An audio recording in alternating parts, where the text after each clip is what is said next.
Hello and welcome everyone to this week's episode of Tracks of Terror Call of Cthulhu campaign. We're gonna go around, say who we are, who we're playing, and get right into it.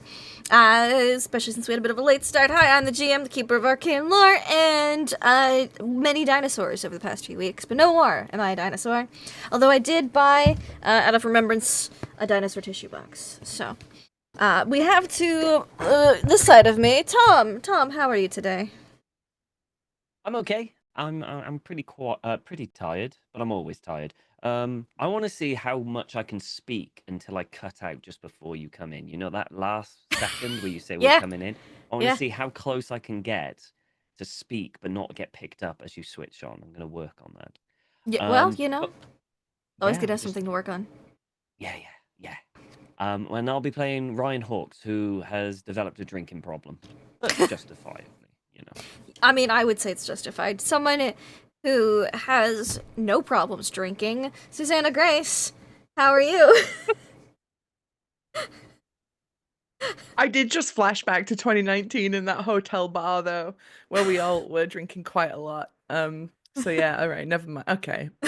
Well, hello everyone. I'm Susie. I am playing Mina, who ran down a ziggurat last week with a Yeah. crystal in her handbag, and now her shoe is broken. She has no coat, and it's terribly cold here on the side of this mountain in Colorado. If only there were a gentleman that could help. Who knows? If only. If only. If only. A gentleman and a saint, at least in this game. Charlie, how are you? Oh, hello. That's right, I am a gentleman. Thank you very much, Lindy. I also just had a flashback to 2019, to Lindy and I in a bathroom washing our hands when we look over and see the head of Susanna Grace like Big Bird looming over the top of the skull. Yes. Why are your toilet stalls so small? Why is that? Anyway, I'm sorry, it was a delightful moment. I still have the picture somewhere that we captured. But yeah, I'm super happy to flashback 2019 and to 1883 ? I think. Not sure. August has been through it. He's been eaten, digested, spat out, and crushed in many loops and lifetimes. But I hear last week went better. And I'm super excited to arrive in this new place, maybe for future eating of dinosaurs in the past, present. Yes. Yeah. What is time? Speak to someone in the past present. Doc Rimbo, how are you? I am in the past, present, and the present. And that's why they call it a gift. No, that's not how. I'm Doc Rimbo, and I'm playing Edison Jones, who has a to-do list of 3 things, and 2 of them are ticked off. Solve the time bubble, found Kitty's father. Now we just have to find this missing guy. Back to work. That's what Edison says. That's what Edison says. But what does Kate Madison RP say? I say, what's Lindy got in store for us now? That's what I say. I'm looking forward to what the heck is gonna happen next, because it seems like everything's fine and dandy, which means it's just probably the beginning of the end. So who knows? But yeah, we'll find out. Kitty's found her dad in theory. Yeah. I'm trying to remember the end of the last episode. I don't know. We'll see what happens next. We can't die so easily anymore, though. It sounds a little nerve-wracking in a way. Not that I wanted to keep getting eaten by dinosaurs, but still. Someone who also does not want to keep getting eaten by dinosaurs, quite aggressively did not want to keep getting eaten by dinosaurs, was Holotale. Steve, how are you? Yeah, I don't want to get eaten by dinosaurs, but other than that, I'm good. I'm looking forward to this session. I mean, the last one was a ride. But yeah, I second, I guess, Kate's concern as well. Like, I'm so used to dying that now that dying means something, this is going to be very difficult for us. So what I'm a excited to see shame. what you have in store, Lindy. Well, what I have in store today, first is a recap. So, last session on Tracks of Terror, we started our 4th loop. August, unfortunately Charlie was not with us, and so August stayed on the train, did first aid on people, and then rocked back and forth a little bit, just trying to disassociate as much as possible. The rest of everyone else went out, had 12 pounds of ham sandwiches in a bag that they wrapped up in a fur coat, and fed the pterodactyls, which, lucky for them, was enough to sate them, so they picked through it, ate it, moved on. Picked up Kitty's dad, went, yeah, we've done this before, come on, guy, let's go. But Mina hadn't really met Kitty's dad before, and was like, oh, who's this eligible gentleman my age, a little older than me, how perfect. Titter, titter. And then they moved along, and they went towards the pyramid. Oh, I'm sorry. I'm jumping ahead of myself.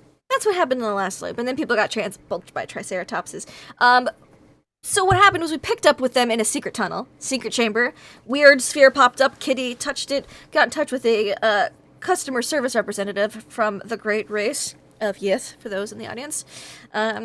Very tired customer service representative who was trying not to let any timeline stuff bleed over into each other.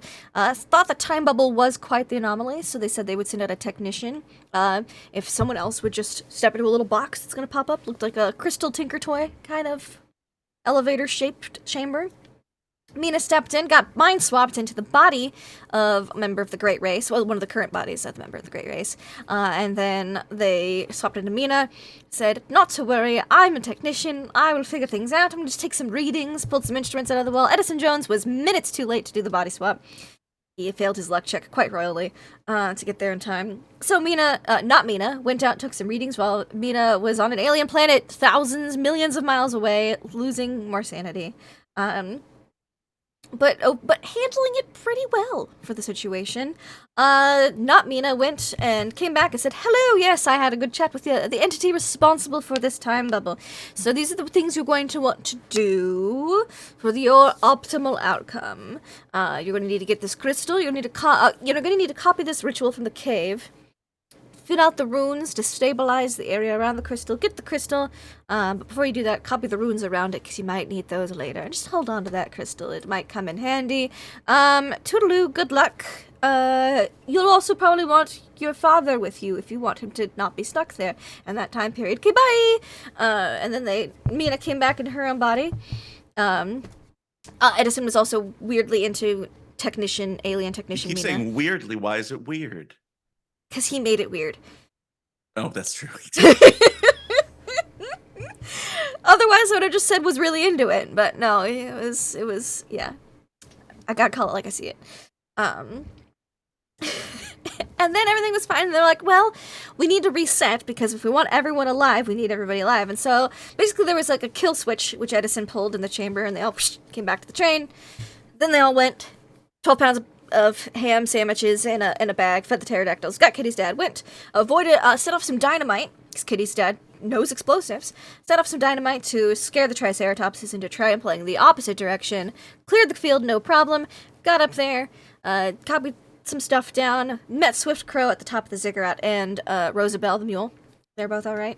They kept watch while Mina, Kitty's father, and Ryan Hawks went up the ziggurat, a lot of stairs, to copy down the ritual, which they successfully did. Take the crystal, which was surprisingly light. And then the time bubble started collapsing, which was good because they made a luck check and they succeeded really well. So the Allosaurus that was on its way did not attack them before the time bubble collapsed. It came in and got, not with their time period. Time bubble popped, and we left them there.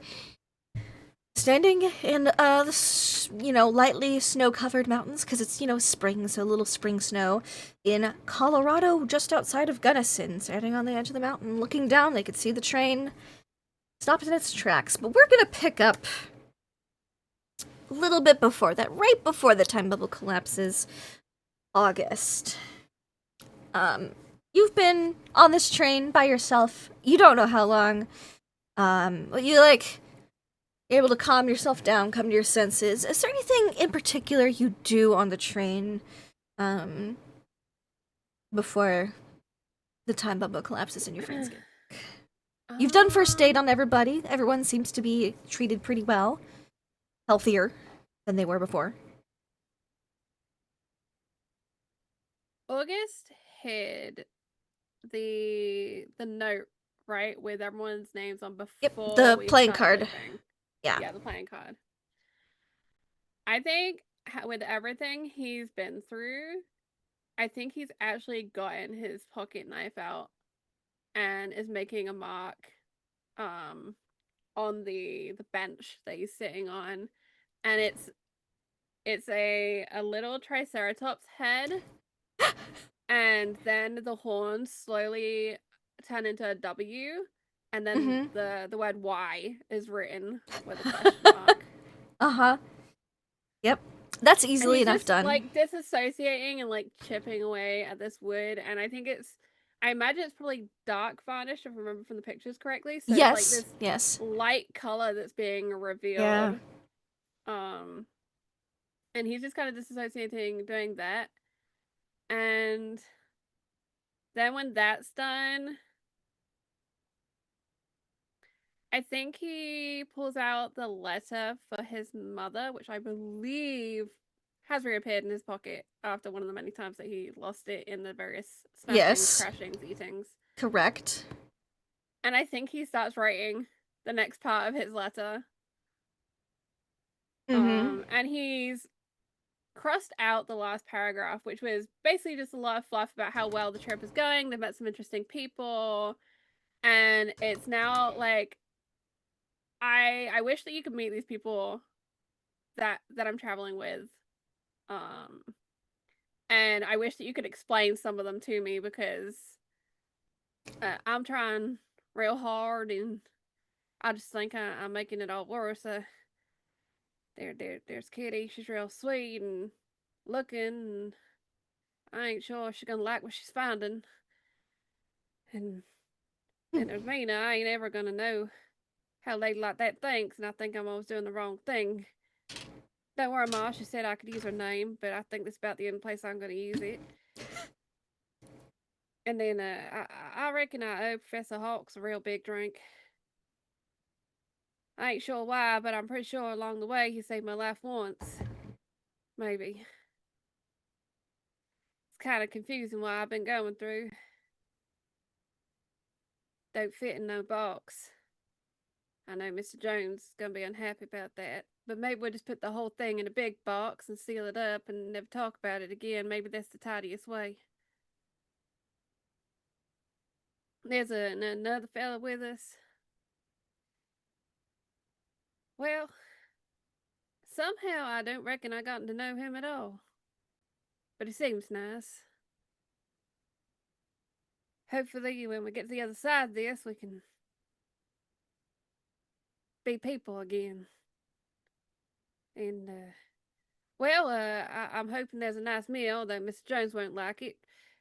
But I think it's about time. I'm getting hungry, and we fed all the sandwiches to the real big birds. And that's, like, what he's working on. And he doesn't mention dinosaurs. He doesn't mention, like, the super weird things. But he is praising it, and he's working through that part. And as the thing goes on, he's just reflecting and kind of questioning a lot of the experiences in his own little way. Absolutely. And as you're, like, finishing up your writing, you're getting near the end of your writings, and you hear a little...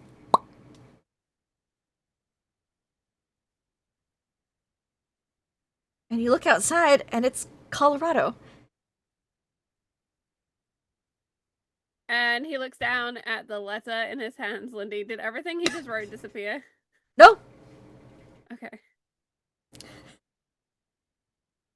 Ma, I think we just arrived in Colorado. I have to write you another letter soon. Hoping to find a post office. And like he just finishes the letter. Just finishes the letter. Yep. Excellent. Yes, you just finish your letter. Like everything's back to normal. Back up on the mountain. We've got the rest of our people. And Rosabelle. She's not people. Oh, good. Takes out the to-do list. Crosses off time bubble ? Puts it back in his pocket.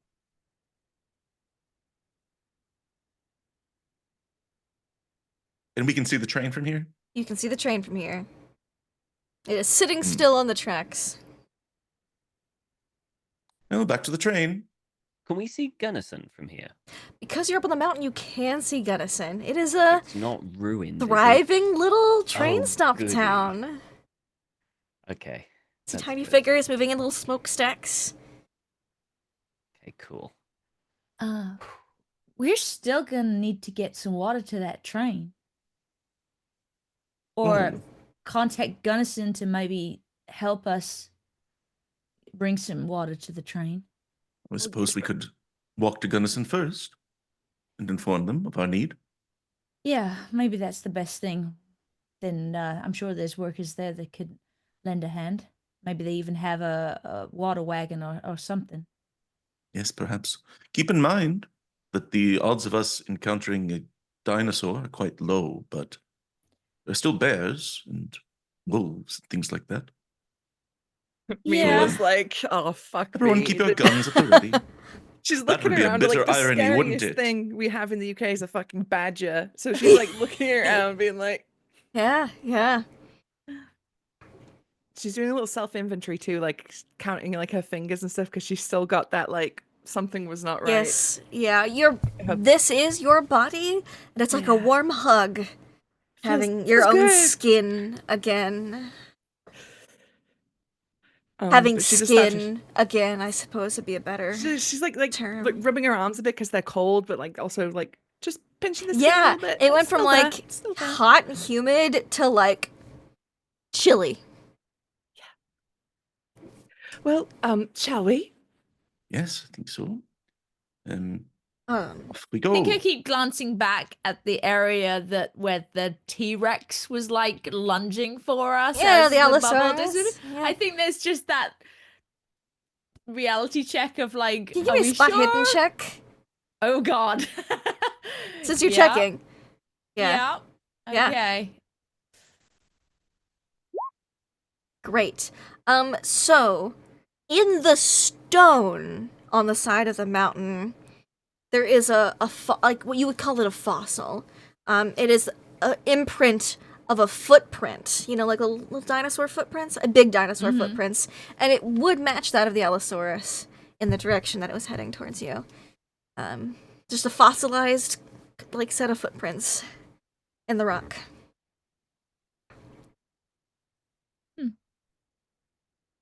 We should probably tell our boss about this. I wonder if anyone's spotted this before.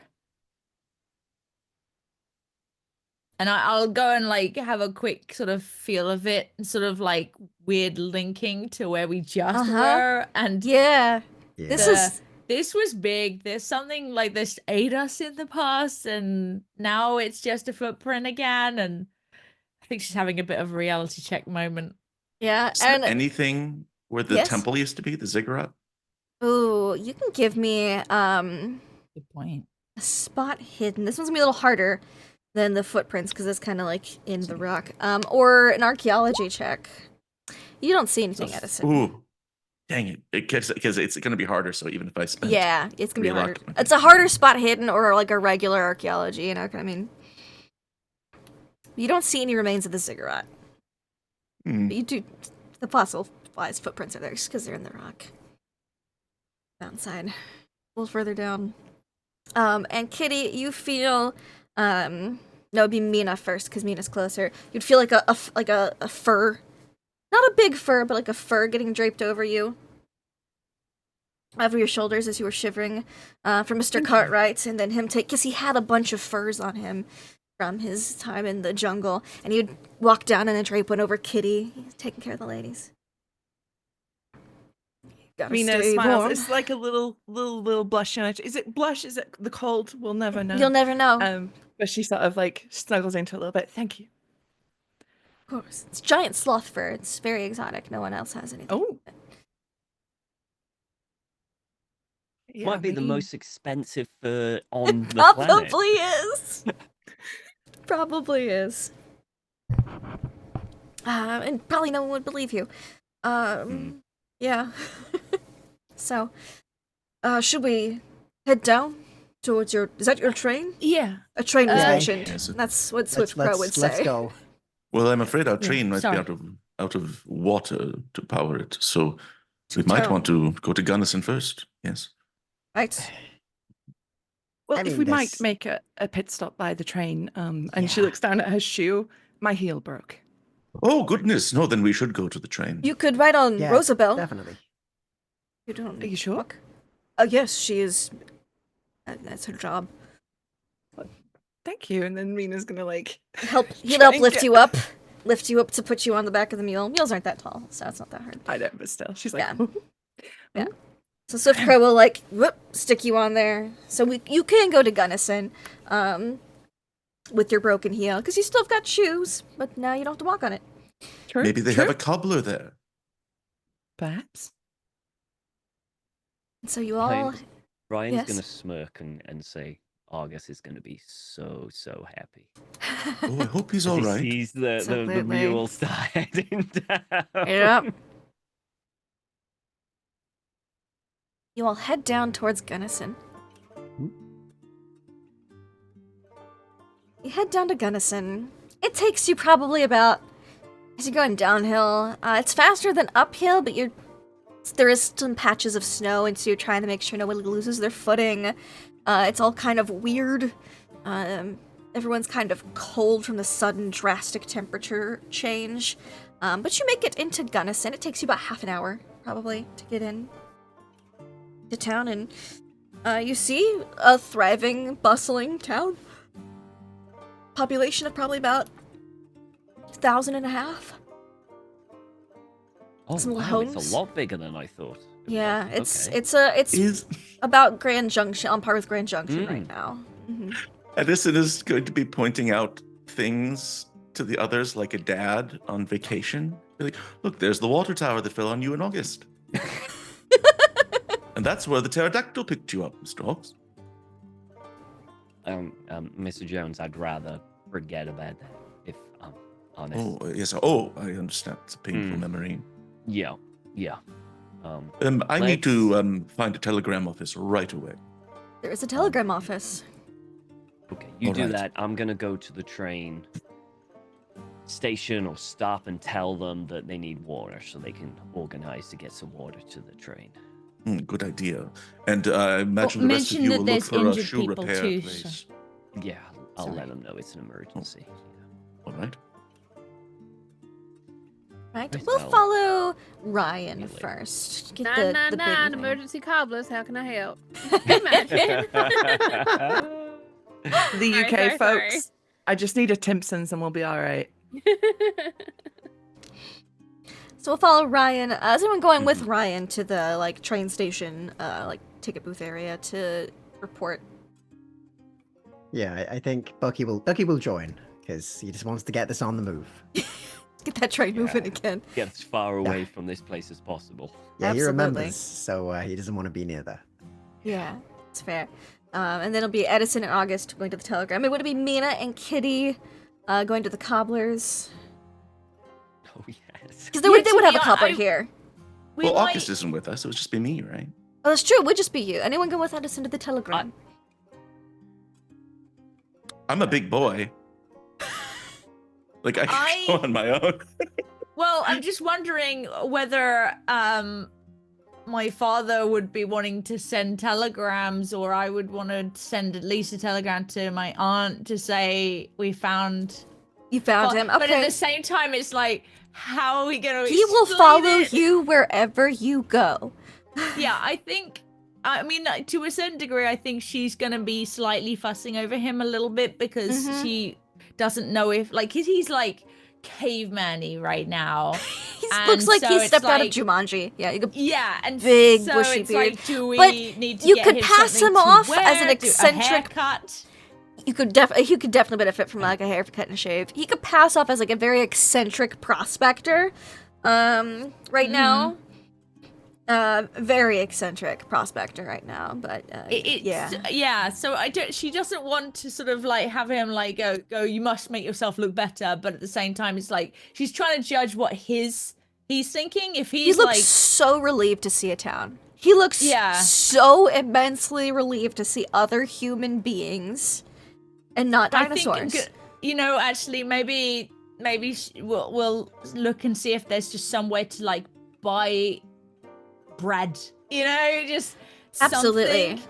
that he can have that is like not dinosaur meat or whatever he's been eating, like glass of fresh Bugs. water. Bugs. Get that dude some things. vitamin C so he doesn't Yeah. get fucking, Scurvy. scurvy. Yeah, Crickets, exactly. So I think in her meager amount of money, she'll go and spend a lot of it that she has on just like Sure. a fruit bowl, something. He that- also has some money on him. modern There's stuff. just no reason to spend it, because there was nowhere to spend it. So he will. He also has some money. Yeah, so I think we'll just sort of look around, not wanting to wander off too much, but just look around for some amenities that Yes. for comfort and sort of like relief type. Absolutely. I'm just gonna eat this, whatever, like stuff that you just couldn't get. So Beautiful. do We'll that. follow Ryan first, and now I kind of know where everybody's at. Ryan and Bucky, you guys go to the train like station office, like ticket booth area, and you're walking into town. So that in itself attracts a few looks because most people don't walk into town unless they were from town and they're out hunting or something, and y'all aren't from town. No, we aren't. Little, you don't look that roughed up because you did really well in this last loop, but you I'm look a pretty little sure I'm still haggard. carrying a rifle, though, right? That's think not you are. unusual. That's not. Okay. But Yeah. This is 1883 in Colorado. Yeah. You're fine. Everyone has a gun. Newborn Pretty babies much, have yes. guns. Yeah, well, maybe not babies, but, young children would have small rifles, BB guns, pellet guns, yeah. So, how can I help you, sirs? Oh, we just came from a train that ran out of water just down the line. Oh, We've been Sick. sent here to help.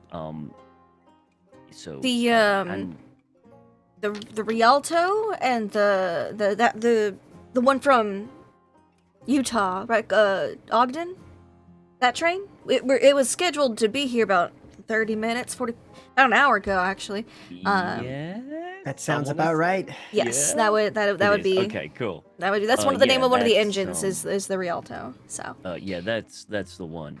There's also some injured on there, so if you happen to have someone who What? can, what happened? it was a rather rough stop. Okay, Yeah. okay, sure. Yeah. No, we've got Some people took a a fall. Mhm. okay, all right, sure. We'll get some medical supplies ready, and we've got like a little fire wagon we can send out, and we'll have them pump some water in to the train, and we'll bring the train into town, and then we'll tend to anybody who has need medical aid. About how many you think? It's hard Good to say. several dozen Like- Yeah. minor injuries. Yeah. Yeah, several dozen or so. I mean, it's I haven't gone through every single car to look at them. I'm not a doctor, so Right. No, Yeah. sure, of course. I'm gonna have to have some words with your conductor. That's supposed to please refill do. back in Please Addison. do. Say, is there anywhere to get a good stiff drink around here? Oh, yeah, we've got a saloon. Great, Richie's. Mm-hmm. love that. Thank you. Yeah.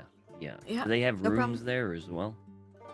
No, not particularly. Not a lot of people stay overnight in Gunnison unless they're moving here.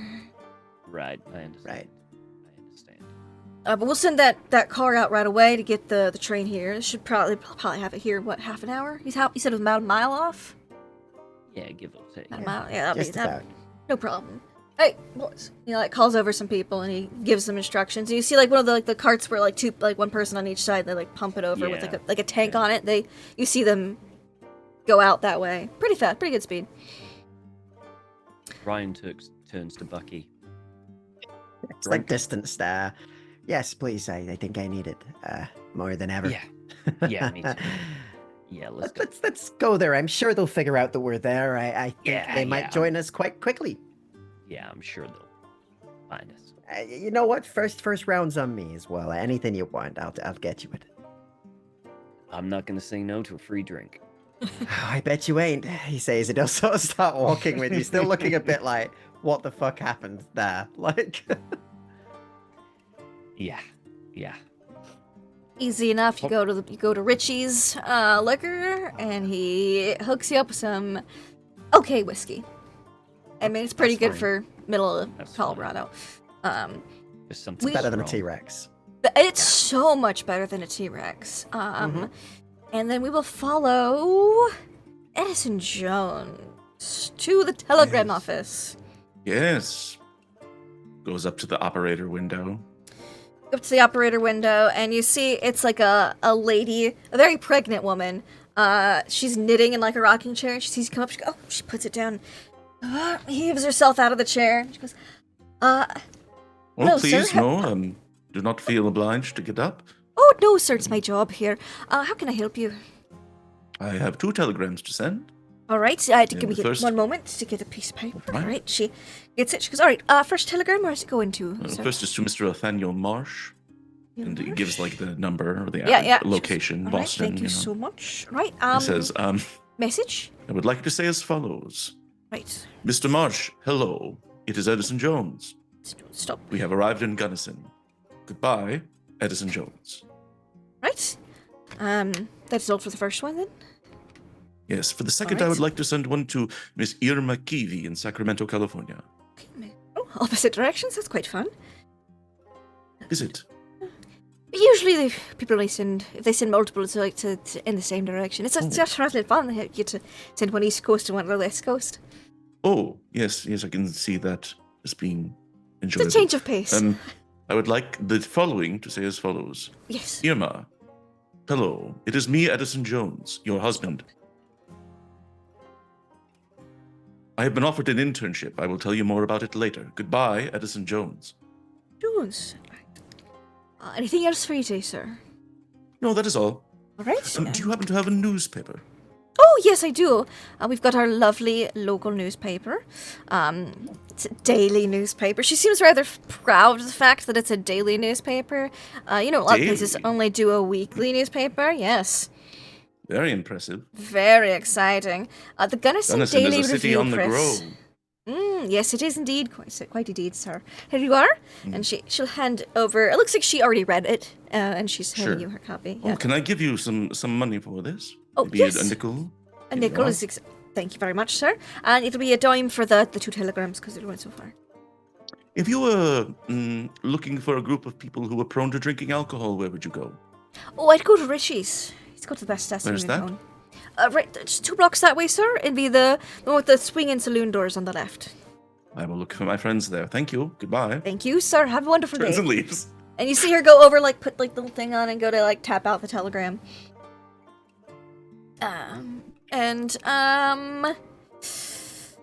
Mina, you and Swift Crow are going to the cobbler because Kitty's dragging her dad around to get cleaned up and some more food, real food and stuff. So Swift Crow said, I've been to Gunnison previously, but it has been a long time, although it looks like no time at all has passed here. He shakes his head like he's trying not to think about it too hard. But there should be someone who can fix your shoe this way. And he leads you more into town a little bit. Wait, instead of right off the railway. And you see there's an old man with massive mutton chops. This man looks like he's 85. Real scrawny, massive mutton chops. And he goes, Mr. Schumacher. We have a lady here who, she has a shoe that needs fixed. He goes, "Hey! Oh, Swift Crow, hey, you've got a shoe. I thought you used them moccasins. Oh, the lady shoes. Oh, hello, lady. Hello. My name's Mr. Earl Schumacher. Mr. Schumacher, pleasure to meet you. And she's kind of taken aback by this crazy ass cartoon of a man. Ooh, what kind of shoes you got there? She's gonna take the fur off her shoulders, hop down off Rosabelle and put it down. She's gonna take the shotgun off and hand that to Swift Crow. Take it. Oh, thank you. And she's gonna show Mr. Schumacher her boot. Ooh, I might find heel you got there. Not the best for this terrain, but it's a pretty shoe. I'm gonna need that shoe if I'm gonna fix it. Of course. Is there a stool? Oh, yes! Give me 1 second. 1 second. He goes. He gets a bucket, flips it upside down, sets it on the ground for you. At this point, usually Mina would be like, fucking bucket, but like after everything, she's like, she just It's smooths a the skirts seat. under, sits It's a down, seat. takes off the boot. Ooh, he takes your shoe, puts it over his face, takes a right then. Yep, I know exactly what this is gonna need. And he goes, and you hear a clattering of tools from like a shed. You see a cot in the shed. He gets everyone. Yeah, we're gonna need to get you a new heel. Yes, He, like, unfortunately, him, like, flies off the rest of your heel that was like broken and flopping. He gets has like another like a crate, and he like picks out a heel. And nope. Right shape, too tall, that'll work. And he gets a saw and he like cuts it down. And he gets some nails and he like taps in your new heel. You want it to match color wise? I got Yes, some varnish. All right, it's black. Okay, and he gets some shoe polish and he rubs it on the heel. And it doesn't take him very long. He's very skilled at what he does. And within about 15 minutes, you've got a new heel on your boot. Now, careful, Okay. the varnish isn't dry yet, but it's wearable. Well, thank you very much. How much do I owe you? That'd be $1. Of course. And she's gonna give him $1. Yeah. Thank you kindly, ma'am. Lady, if you ever need any more shoes repaired, just let me know. I'll certainly keep you in mind, Mina. I can says as also she make walks custom away. shoes. You make shoes? I make all kinds of shoes. Right. Are there any you specialize in? She says as she's slowly backing up away. Mostly boots, but I can do anything, even in moccasins. Right. Well, I'll keep that in mind. Please Thank do. you again. Yes, anytime, lady. It tips his hat. It's got a hole in it. It's not a Yeah. very good hat. As she walks away, she's gonna turn to Swiftcrow and she'll be like, "How do you know that gentleman?" I guide a lot of people through the territory, and a lot of times they don't have the proper footwear, and it breaks. Right. That makes sense. Very eccentric fellow. But good with shoes. And she gives like the heel a little stomp. Feels like new. Good work. Good work. Quick too. Yes, it's now. Rosabelle here needs some new shoes. Right. Yeah. Well, if you don't mind me, I don't wish to be rude, but I wish to go relax a little bit, maybe have a drink. I will take you to the saloon. It's close to the blacksmith anyway. No. You go ahead, and I'll find my own way there. Don't worry about it. All right, just don't get lost. I won't. Right. He'll walk like the same way for a little bit, then he splits off. You hear the sound of a hammer tinging on metal in the distance, and you're assuming he's gonna get some horseshoes for Rosabelle, because she's probably not had any for a while. Yeah. He goes off. You find your way to the saloon where everyone's seemingly meeting up. Kitty and your dad. You're going off. We're gonna have a little montage. Montage. So you get him like a sandwich, and he is like, wow, this is like the most amazing thing I've eaten in 5 years. So you guys have a sandwich together, and then you go to the barber shop, and he get his hair cut and beard shave. He does Like the makeover episode. Yes, like a little the makeover music montage. playing, Yeah. laughing down the street. Yes, absolutely. You're able to get him like a area with like a wash basin. He's able to clean up. It's not a full shower or a soak, but he's able to like, freshen up after his haircut. He gets it was very fashionable 5 years ago. Oh, all right. Okay. So it's the big mustache, hair over and apart, slicked back, and probably a neatly trimmed, beard.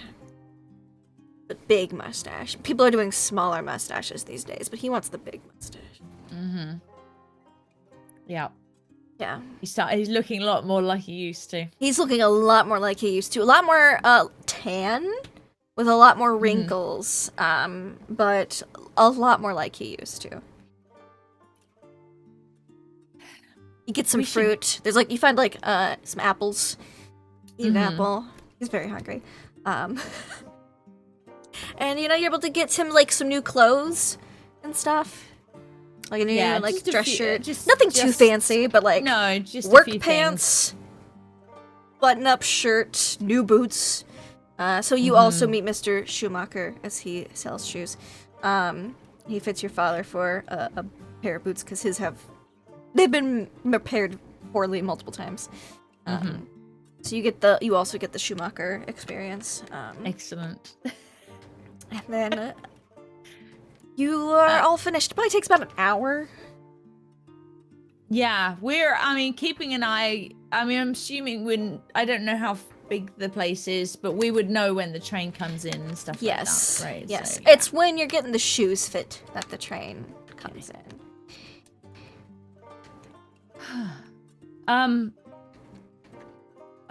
We need to figure out, I guess, what you two do from here, and how we're going to explain where you've been for the last 5 years. Well, we could just say that I got lost in the wilderness.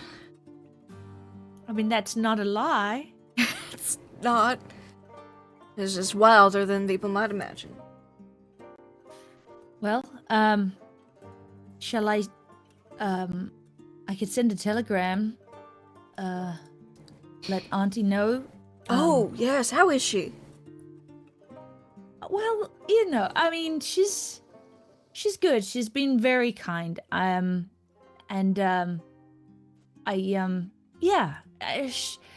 think she's gonna be delighted to know that you're alive and well. That's for sure. Unfortunately, I think I was. Everyone thought I was a little delusional to still think that you were maybe out there somewhere. And to be honest, I was on the edge of thinking that myself. It had been so long since anyone heard from you. I'm so terribly sorry to have left you alone for so long. No, it wasn't your fault at all. I'm just so glad that we managed to get you out of there, because considering our experiences there, where we did not survive more than probably about an hour each ourselves, you to have survived for 5 years alone, I don't know how you did it. Swift So Crow I'm did a very lot of grateful. the heavy lifting with survival. Not gonna lie. I need to probably thank him at some point too. But I mean, we're still heading westward. We need to eastward. we're trying to we're actually looking for another missing person. Actually,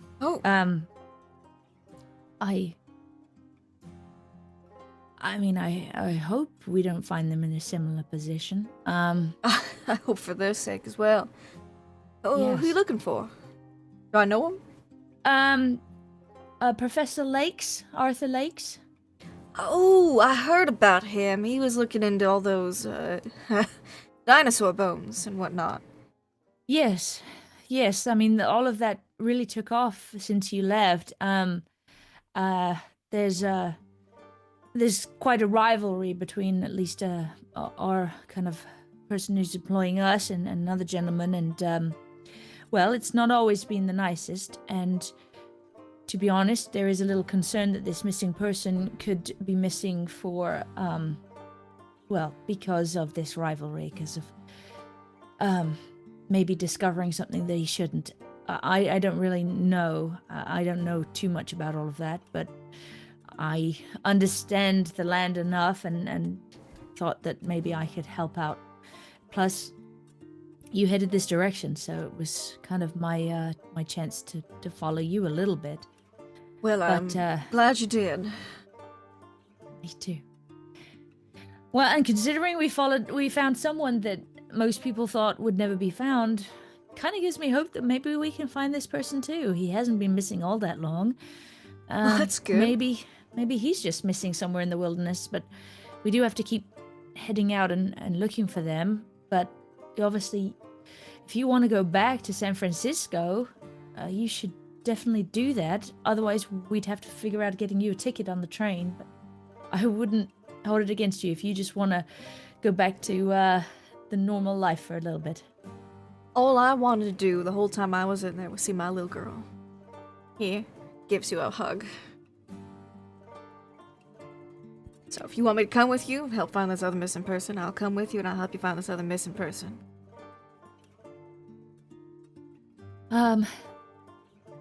Well, You don't have to answer right now. Got time? Why don't we get a drink? let's go find the others. Find out what everyone's plan is and how long it's going to take for the train to get moving again, and whether or not we need to get you a ticket at least for the next few stops, and we can figure things out from there. I'm not sure when the next train going the other direction is. I don't know. This is a whole new rail line and everything. So let's go Right. find out a schedule or something. All right, let's do that. So you guys head to the saloon where you assume everyone else is meeting up at. And August, you chugga choo choo. The train gets some water. You make your way into town, into Gunnison. Everyone seems quite pleased that the train is moving again. And you make yes, it. Quite pleased, yes. Yes, yes. Who is this? It's not The August. time bubble changed everything. Oh God. It's September.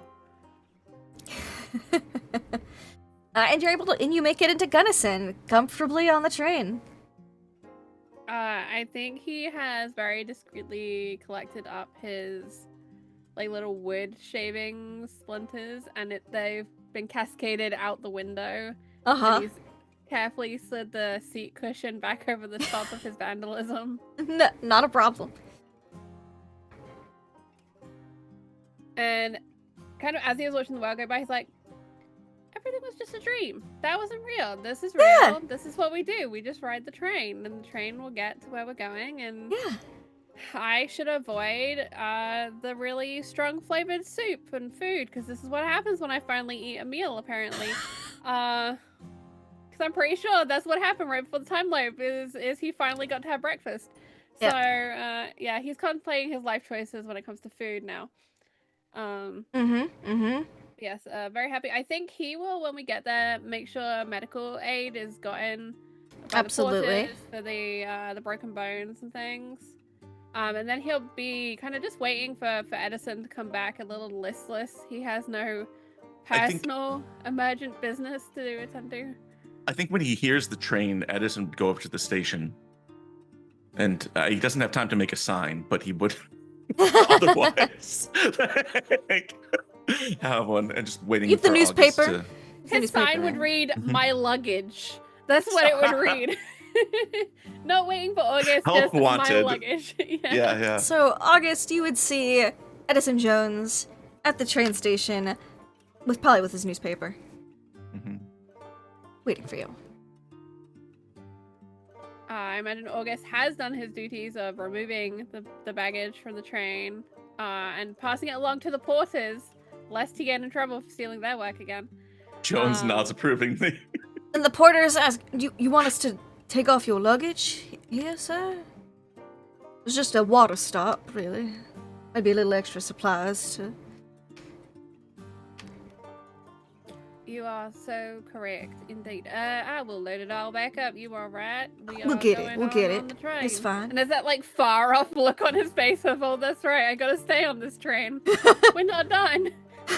But you do see Edison Jones there in August, and the porters put your luggage back on the train. Mr. Jones, I just made sure that all our luggage was accounted for. We hadn't lost anything along the way. Good idea. We don't want to lose sight of our intended destination. And, made sure everything was upright that should be upright and sideways that should be sideways. Yes. And if every trip was delayed or sidetracked, if you'll pardon the pun, by traumatic events, then we would never get anywhere. We must be Uh, flexible. Mr. Jones, what exactly is it we're doing next? Oh, well, I'm not sure how long our stop... He would ask the porters, pardon me, how long is this stop intended to be? Usually the stop's only about 15 minutes or so, but we got a longer stop because we got to refill the entire water tank and I see. get some sandwiches and stuff on board and some emergency rations and food and stuff. Probably Very be good. about another 45 minutes. All right, we will be back here in 35 minutes. All right, sir. August, can I speak with you over here? Just as a little sidebar, like takes August aside, Mm-hmm. and it's like, did you have the impression that any of the fellow passengers remembered what happened to us? Lindy, did he have the impression that any of the fellow passengers remembered anything? I don't think August was paying that much attention to it. You can say otherwise, and we can make a roll for it, but he seemed kind of in his own little world. I'll be honest, I think everybody's doing their best not to talk about things. Oh, I see. Do you think they are dealing with their trauma responsibly, or they're suppressing it? I couldn't say, sir. But I imagine if they were to talk, there would be discussion of litigation for... Oh, yes. Well, I suppose that is why the porters did not mention it. I'm assuming they are just protecting the company. Well, exactly, and probably don't want to admit and will confirm nothing, because that way they can accuse the entire train of temporary insanity or something, and then they'll sue us for riding the train while not being in our right minds or something. Well, you don't have to worry about that. If they take us to court, I don't think there's any precedent for this, but I would be able to deal with that if necessary. It is strange, though, isn't it? How about those who are injured on board? Did you happen to take a look at them? Well, I attended to them, and we got them to the doctors, and they seemed relieved by the whole thing. Very good. And how are you? Well, I guess takes a deep breath, and he's got that slightly open mouth where he's about to speak, and then the mouth closes, and he reaches into his pocket, and he pulls out the cheap pocket watch that Edison gave him, and he recites the exact time that he says and looks expectantly at Edison, because I imagine they have a ritual of at least once a week making sure all the clocks are set to the correct time, because time Instinctively, Edison takes his own watch out. Yes, good. Synchronized. Let us go and meet with the others. We may wish to get on the same page, and I can update you about all the things that happened while you were on the train. Quietly, I suppose. Discreetly. Do you want to tell me about it? Do you not wish to hear how we broke the bonds of time prison? Do you think that I need to hear it? Would you want to know if you were me? Can I make some sort of check here to see if Edison can read August's fucking Absolutely. trauma? Because I don't know if he would. Edison, it can make a psychology with a bonus because you actually know August pretty well, or a spot hidden. Spot hidden would be much better. Spot hidden will he get you a slightly different things, but yeah. That's a success in spot hidden. Regular success. You notice his pupils are dilated. You notice the quiver in his voice. Basically, you notice all the signs of trauma. Mm-hmm. He thinks about it for a moment. He's like, perhaps we can discuss it at a later time if it makes you uncomfortable. Well, I've always respected what you said about putting work first and personal problems second, and I think that's the policy we should continue having. And then you just recall August flopping on the Triceratops, and maybe that was a little flashback. Yeah. To the August Muppet impaled on the And as you're thinking about that, and you're looking at the physical sides, probably traumatized. Probably traumatized. Yeah. Well, if you find yourself in need, it's actually every death. The water tower squish. He just died over and over and over. Yeah. And it's just I think it smash cuts just to a highlight reel. Yep. Of August dying. Mr. And Jones. she says, if you need someone to talk to, Mr. Boone seems very nice. That's what I wrote in my letter to my mother. Do Oh, you good. think that I'll be able to send it to her when we get to the next stop? You could send it here if you so wish, unless it's not finished. He puts the pocket watch back. He pulls out the letter, and all over the back of it are the various stamps and pressings and things from the various train stations that they've been to. And he looks it over. Well, I was waiting for a little picture from Miss Staunton, and I was thinking that my mother might like to hear from you as well. You know, my review of my behavior. Oh, yes, I have already written one, but I would be happy to send along a copy. Well, you know, we're saving the postage. We put it all in the same envelope, wouldn't it? Continue to impress me, August. And Edison reaches out his hand and pats August on the shoulder twice and says, There. Let us go to the saloon. That's where the others are. I don't want to drink with alcohol. Do you know the way? Yes, it's right over there. Right. All right. We need to inform the others that they cannot be intoxicated for long. We need to make the train's departure time. Yes, so the others who can't remain intoxicated for long, Ryan and Bucky, you've been in the saloon the longest. You've probably already had 45 minutes in the saloon by this point. Yep. How's it going? What you guys just drinking? How heavy are you drinking? I think for Bucky, it's pretty heavy. Like he is not coping well, and this is his only way of coping. But at the same time, he's, as usual, acting completely fine. All's well. He'll buy you a drink or two or four as well, Ryan, and generally he'll just be like, we can't talk about anything about what we just saw. Nobody will believe us. They'll think we're crazy. Yeah, they will. I mean, And I just, I've spent my life running away, and that's pretty much all I did there too, aside from the dying stuff. in all fairness, they were dinosaurs.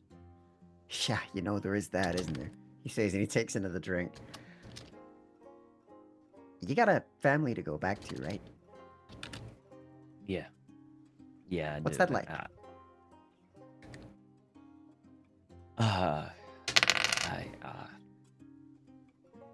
Terrifying.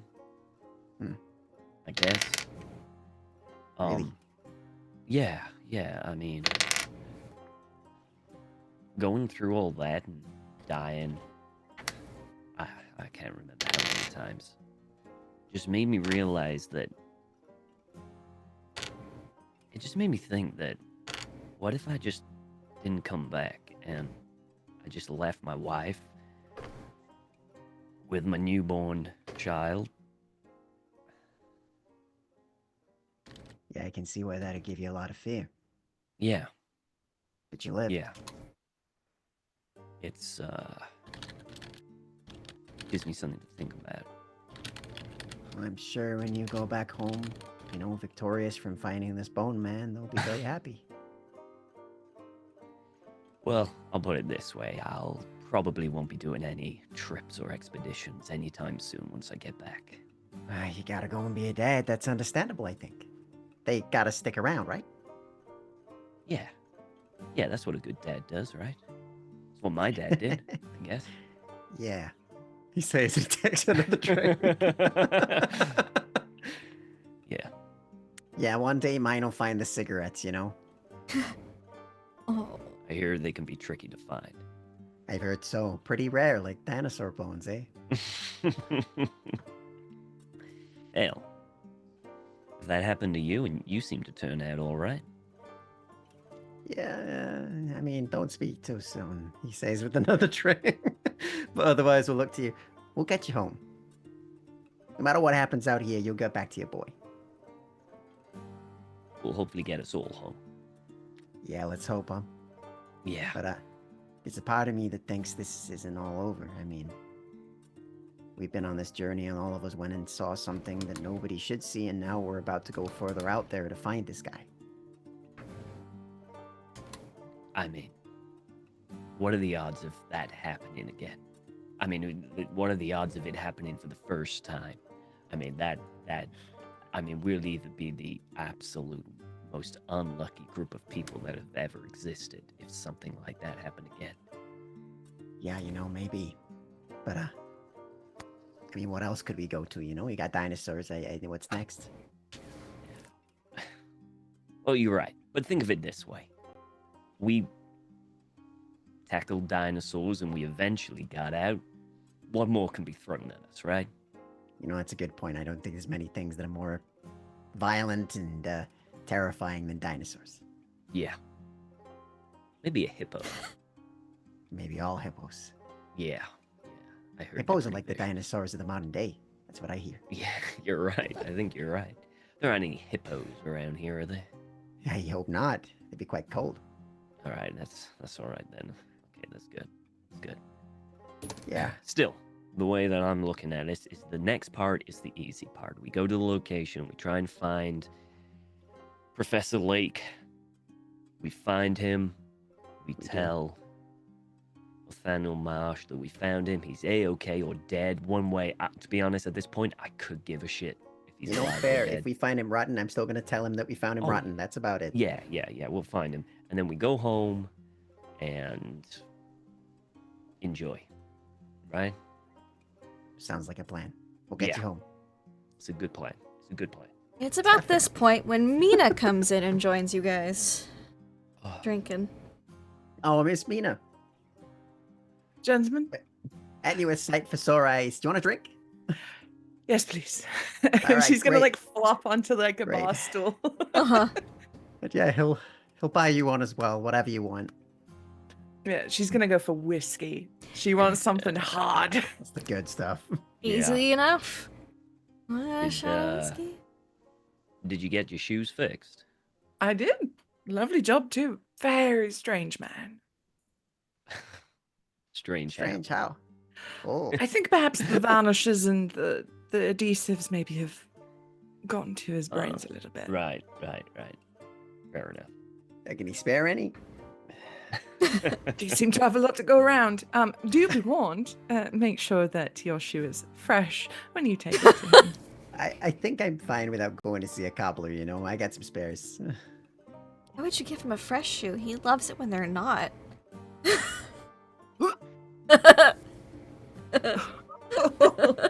It's so disgusting. Sorry. I mean, the it just has real like horror. 1,000-yard stare. She It's gonna be a new line on the Lines and Veil chart after that. Susie just typing in shoe sniffing.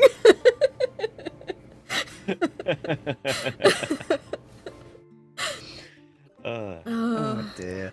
So how you feeling today, Miss Staunton? You coping well?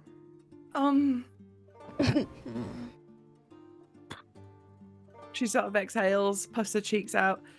I don't remember most of it, so I suppose that's for the best. That's probably best.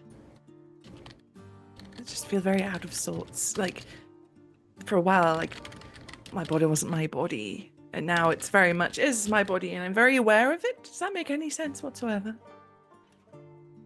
I think I can guess. kind of get it. I mean, I don't think we have anything that we could ever compare it to No. really understand. We can Be like one of try. those weird dreams where you're not in your body or something. Maybe Yeah, one of maybe. those. I don't. That's all I can really compare it to. Yeah.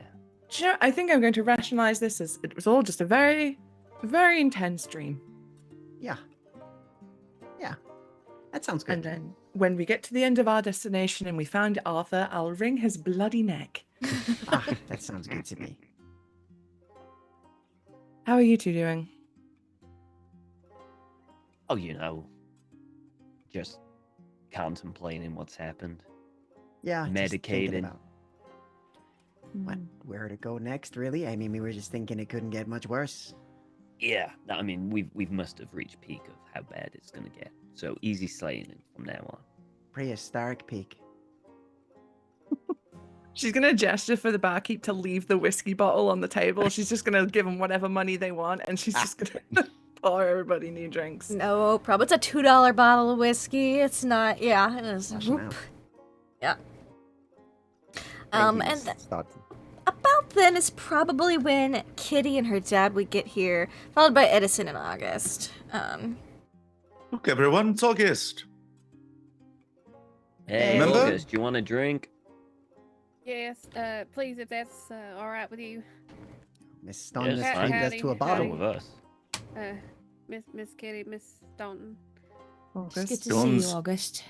Jones marches over to the bar and he says, "Excuse me, barkeep. I have had a long and trying journey. I would like a Yes, glass sir? of room temperature water, please." No problem, sir. Coming right up. And you see, he has a bucket, gets a nice ladle, fills it in a tin cup, passes it over. Ah, perfect. Thank you very much. Jones No problem. On just the sets house. one of these things, not like, on the house. Oh, and he gives him a tip. Still get a nickel. Let me know if you need a top up, sir. leave the ladle. Just kidding. He goes and sits with everyone. Better look after that. You never know when you get stuck a mile from Gunnison. Yes. Yes, and the train. You need all the water you can get. Yes. Careful by the rivers. All just sitting there traumatized. As Drinking. Thousand One yards loop where everyone stand. had to pee in the buckets. Yeah. That would be enough to get us anywhere. Yeah, we were a piss train for a bit there, chat. I wasn't there for that week, and I'm so glad. You as should be as glad. everybody comes in, Mina gets the glasses out. Drinks, everyone. Please. Yes. All right. please. Just a little. If you pour Jones one, he'll just hold it. He won't drink it. He'll just. The smell is enough. Should we toast? I suppose that we have much to celebrate and be grateful about. Oh yeah, I mean, Mimi survived. To 1883, may it remain. Well, until the end of the year, yes, but Well, make time keep moving as intended. Yeah. They get to time Yes. to keep moving as intended. Yeah. Yes. When you think about it, how much worse could things get? We've already been through. You said That's it. what we've been saying. Yes, I Right. could not possibly. What are the odds of encountering some sort of creature on the tracks, as you saw, and being stuck in time? What are the odds of a third thing happening? Very slim. What were the odds at all? I mean, that's. Exactly. Just makes it no even one- less likely. Less that it likely. happens. Here's the counterpoint. They say it comes in threes. Oh. Oh no, you shouldn't have comes said Another in that. round, threes? barkeep, if you can. Yeah, Well, I was sure just thing. having a- And as you Let's not and drink Swift too Crow, much. We do not want to end up like the gentleman we met who saw one monster, North Sea monster. Yeah, Jones I- sniffs I- his drinks. yes, about to say, Swift Crow this will whole- come in at this period and order a strong cup of Yeah. coffee, and just be like, I don't was know gonna about say the rest. things coming in three kind of worries me. Actually, I'm getting more and more nervous the more you people talk. Because actually, now that I think about it, there was that monster on the road, and then it chased us, and it Yes. nearly killed us with the weird neck, Yes. and then we were around dinosaurs, and now we're here. So what the Mr. fuck else Boone, is gonna come up? Mr. Boone, Just don't the worry. The We have bottle, please, barkeep. Sorry. already experienced. another bottle, We've another already $2. we have already experienced the third phenomenon. Remember that little girl, the child? It was just a Mina small just little bursts cute out laughing at that kid. point. She was clearly supernaturally demonic. She was somewhat demonic in nature. Hell. Yes, I will grant you Yeah. that. Hey, Yeah, you know hey, what'll I've take got it? number 3. I've got number 3. Oh, Kitty's penguin. She hates that thing. That's number 3. She certainly does not like it. That's I don't. I true. used to think she had a affinity towards it, but no. Well, yeah, and I turned to August. I'm like, Mr. Bailey, was he awake when you left? When you got off the train, he was waking up. Mr. Bailey's coming around. I think they've taken him to see the doctor. Doctors were definitely coming on board as you were going off, and yeah, checking him out fully. That's good. Do you Did still he think he has some sort of connection to this? Well, he was the only one who didn't seem to reset, as it were.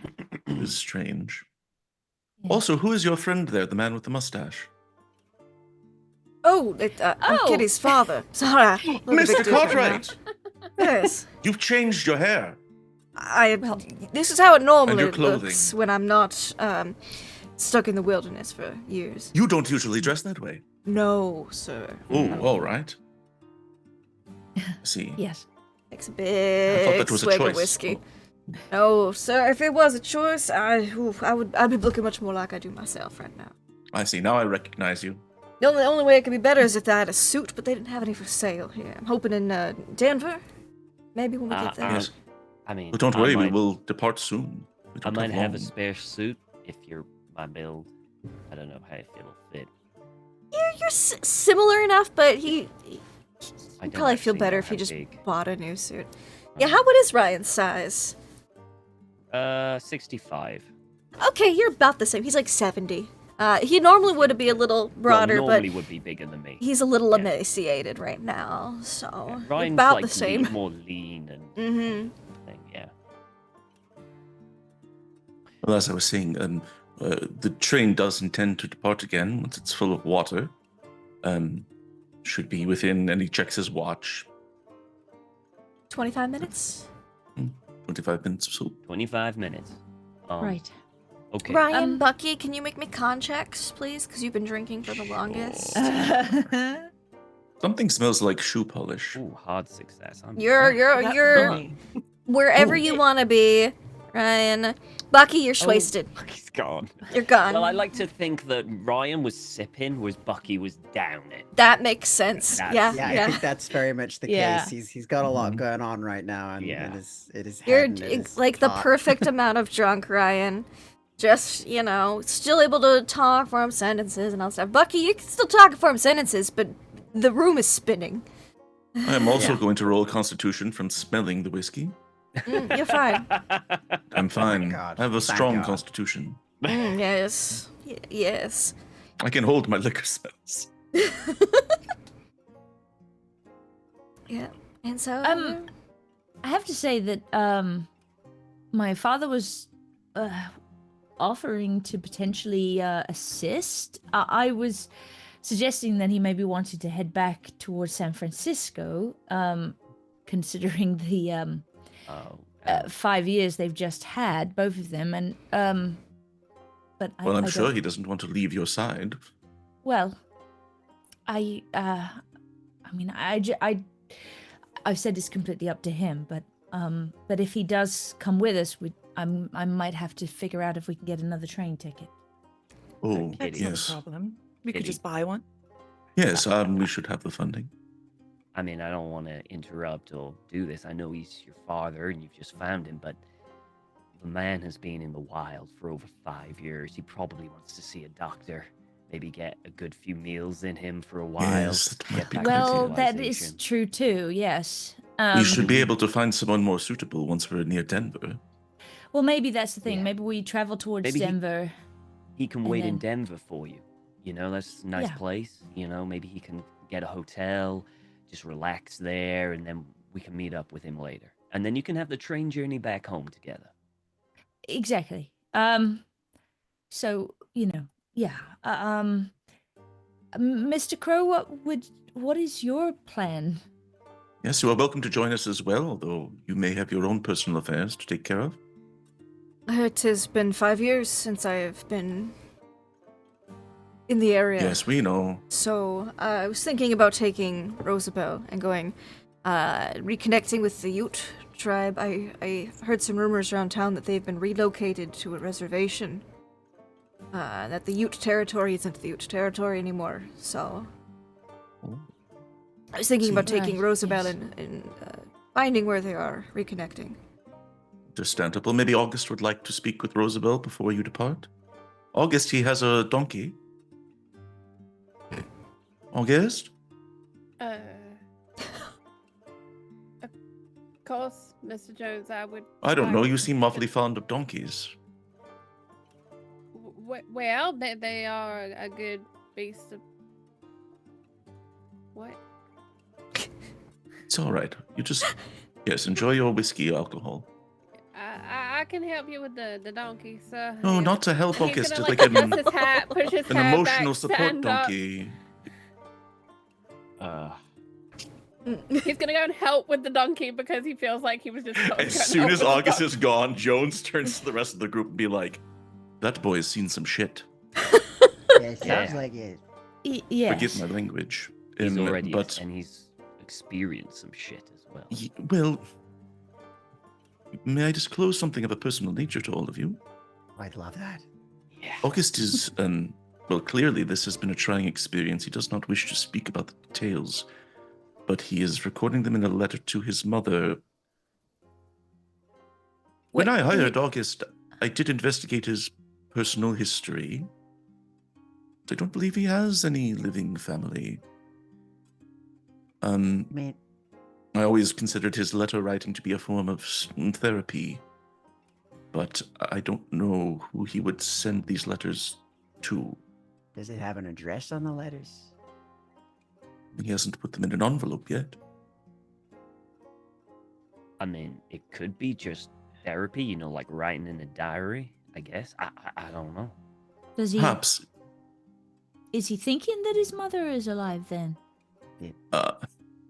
this may surprise you, but I'm not the best at reading people, so I'm not sure. Oh. Maybe we should. Shocker. I mean, the best way is to talk to someone, right? Find out what their deal is. Yes, You say it's I like suggest he swaying talk to you, stuff. Mr. Boone. Very affable. I'm more than happy to talk to him whenever he wants. Yes. Maybe when I'm Maybe- feeling less spinny. Mm-hmm. I was Yeah. gonna say. But all that being said, just maybe be delicate around the details of our journey when you speak with August. It Right. seems to be in a fragile state. I think Yeah. that's something that we could all do. Has he been writing? You say he's been writing the details of what happened, as in the real. I haven't seen the de- contents of the letter, but he says Oh. that he's been updating his mother on the trip.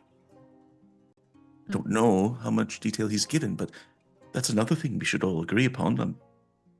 How much of this are we going to speak about outside of our circle?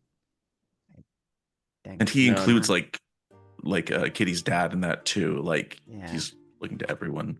Look, Well, I obviously, don't... we should say nothing, otherwise we'll get Yeah. one-way tickets to Bedlam. Yeah, Yeah. nothing at Well- all. I think is the best bet Mm. here. And not Yes. first class. No, good, Mr. I Jones. think Thank this might you. have to just remain as something that we know about and share with ourselves, but I do not think other people will quite understand it, and I think Miss Staunton is very correct, unfortunately. I mean, we all saw and reacted to the gentleman having seen the same thing he did, and we still thought the man was a little crazy, so... I think you're right. I think we're all in agreement, and we should take these experience and repress them as much as we Push him can. down. Deep down. Well, I'm sure there's ways to express them in other ways. We could write them out as if they are some a fictional story, or Miss Yes. Staunton could probably draw pictures of things, and no one would know anything. I mean, to Or be drink honest, alcohols like Mr. you- Boone. your pictures Yeah. of dinosaurs are going to be the most accurate I think anyone's ever had. I was about to say, my work's about to get a damn sight better. Yes. I mean, you know, you can make If a lot anyone of money believes off a it. scheme like that. You can make a load of books, sell them in different places, get a lot of money. You try and get I a also- publishing thing. I also have some ideas about using electronics to maybe take notes in a different way. You could carry around like a small tablet and write on those. Just an idea. Sounds Like I a think you're in the realm slate of fantasy, Mr. Tablet. Jones. That's- yeah, like a caveman. Sort of. Chalk? Just thinking if you could break things down into bits of information that could be transmitted over electronic wires, such as in telegraphs, why could you not take notes? You know, like Miss Babbage or what the Wendy. people in Yeah. Charles Babbage Right. and the And This Ava, babbling what's your moment, name? there's the sound of a fight breaking out as August has just punched someone in the bar. Nice. I was I'll gonna say allow you Swift to add Crow. any context or anything to that, but August has just punched someone in the bar. I was gonna say if you wanted to, I was gonna have Swift Crow lead you out to Rosabelle and just say she just needs affection, like trying to help you out, but you can totally just punch somebody in the bar if you want. In my head, like, he heard the guy, like, say something, mutter something. He has his opinion on what was said. It may or may not be accurate, and August is just, like, just swung. Yeah. No further questions needed. Just Uh-huh. the fury. Sure. Can you give me a brawl or no, just a strength I would check? love to, but I've done something really weird to my Oh, I found it. Never mind. Oh, I'd hidden all of my skills, and I was like, I have no skills anymore. So it's you punch somebody, but thankfully, it's not a aimed super great, absolute gonna deal damage punch, but it's rude, and it's by the door, like you were on your way to see the mule, and as you're leaving out, someone was walking in, and they just you saw the silhouette with the sun behind it, and for a second there, you got a flashback to a dinosaur, and you just reach out to clock it, and it's not a dinosaur. It's a man, with it's not a large man. It's like got glasses, pretty nerdy looking guy. Oh, what did I do? And he's got like a little bit of a bloody nose. What's going on? It does not look like he's going to punch back. Okay. I think given the talk about helping August, seeing that, I think I'll stumble up. Do you know who I am? It's, August, what was that? This isn't the man who slept with your wife. That's not right. Let's get you out of here and get some air, right? Sorry, do you Mr. mean? Married. He just has so much righteous fury within him, and it just cannot be contained within this really toned and muscular body. Give me a So, fast talk, please. Jones like takes his unconsumed glass of whiskey Ugh. and like here's her be like, "Here, sir, let us buy you this drink," and he puts it Ugh. into his hand Ooh. and then like takes August under the other arm. And he's like, "We must go. Our train is leaving soon." Get a Mr. 10% bonus to that fast talk. Oh, 66. So it'd be a Still 60. Still not good enough. Still not good I mean, enough. I'm happy to push it. Do you want to push it? Might as well. Why not? Let's Do do it. this. It either goes bad or really bad. So let's Bad or go for really bad. You need a 30. No. Ah. Oh No. no. Oh, no, sir. Excuse me, sir. And then you hear, Mr. Mayor. Ah, shit. This is man assault you. Sir, we're gonna have to have you all leave the bar right now. We cannot have All your right. group assaulting the mayor this town. Okay. Oh, yeah. Leaving the You know- drinking place. Oh no. August is Fair looking for enough. his gun. He's still August, in let's- his mad. August, let's go. Please. Come now, August. We'll find another outlet for your anger. Yes. Mina, like every English woman, is swiping the rest of the booze to take with them back to the train. Not difficult to Bottle. do. You did pay for the bottle, so you just whoop. Yeah, we paid for it. Yep. Mm-hmm. Yep. Kitty, what is Kitty doing in this situation?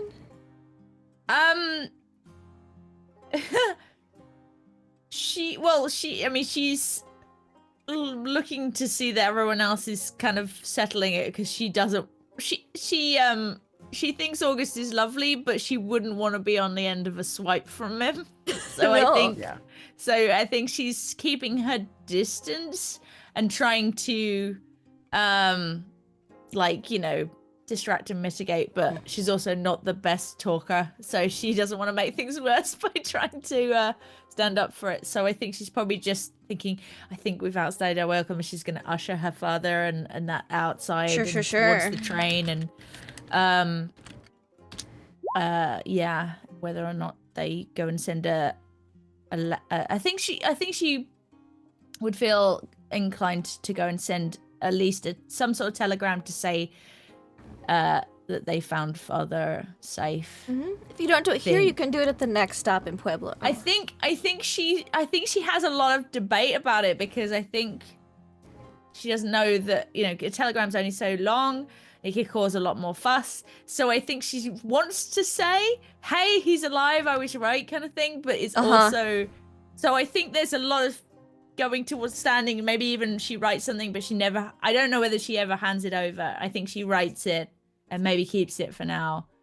In a weird way. And if he sends one, that's fine. But I think she's torn about sending one. Maybe because she's like, is this real as well? Like, I think she's probably in a bit of a daze still. So, yeah, All head back right. towards the train. Yeah. Your father was going to try to make a roll to calm down the apparent mayor of the town, 'cause he is somewhat sociable. No, but he doesn't make it worse. He'll just kind of mutter something and then realize he does not look the distinguished gentleman that he normally looks like, and it's just, you know what, we probably should leave Kitty. Yep, we should probably go. Sorry, Mr. Mayor, we were terribly accident. Okay, bye. I'm very sorry. It's been a very traumatic day. And how does Ryan react? What is he doing all this after August punched the mayor of Gunnison as he was walking in and August was walking out? I think he would probably he would probably kind of have a slight chuckle to himself and turn back and just take another sip. Because in his mind, people have different ways of dealing with trauma, and apparently You this all is August's have way. been asked to leave the bar. We have we? Yeah, because Bucky tried to fast talk it and it didn't work, and he pushed it and it didn't work. So, because you're in that case- associated with August's group, you all have been asked to leave the bar, right. lest things escalate more. Oh no, that's fine. We got a train to catch. So he'll finish his drink, and then he'll pause and go, can I buy a bottle of whiskey? Take with. Give me a persuade check.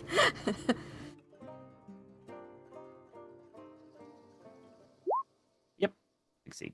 $2, make it quick. There you go. Yeah. Does it real fast so that the mayor doesn't Yeah. catch it. Like a blast. And then, Mr. Mayor, please sit down. We'll get you some ice for that. Ooh, that's gonna swell. Yep. It goes to try to get something to help calm the mayor down. And you all head back to the train? Yeah. Trying to calm August down as we Yes. Yeah, go. definitely. Deep breaths, August. There was some confusion there. And he looks around at everyone else. Did you see that? We met the mayor. Yeah, we did. Met is did, a relative first. term, I suppose. Well, August met him most intimately. Part of his anatomy did, yes. Yes. We should probably get back to the train and Yeah. in Yes, quick I order. think so. Before there are any Um, other anatomical meetings. Indeed. I'll catch up. I just need to check on something. I'll be real quick. Okay. All right. All right. Careful. All right. Yeah. Yes. It'll be fine. It'll be fine. So I would like to. This is going to be kind of like an unusual kind of thing to ask. I love unusual asks. Lay it on me. But essentially, what Ryan wants to find is kind of like maybe, in a sense, boxing gloves or something that you could put on your hands for padding. Mm-hmm. For him, 2 pairs. So they wouldn't have boxing gloves here per se, but you would be able to find like a pair of working gloves and then a pair of like thick winter gloves, because winter's past, so like winter things are going on sale. So you could put these like big thick woolen mittens over the work gloves, and it would kind of be like an impromptu boxing glove. Okay, I'll do that. So I would like to buy 2 pairs of those, please. No problem. That'll probably be probably another $2, just because those are their $2. I got a $10 daily limit, so Yep. $2. All right. Yeah, and then I'll head back to the train. Head back to the train, and as you guys get to the train and get aboard, whoop, that's the wrong roll 20. Give me a roll 20. You whoop, that's what I want.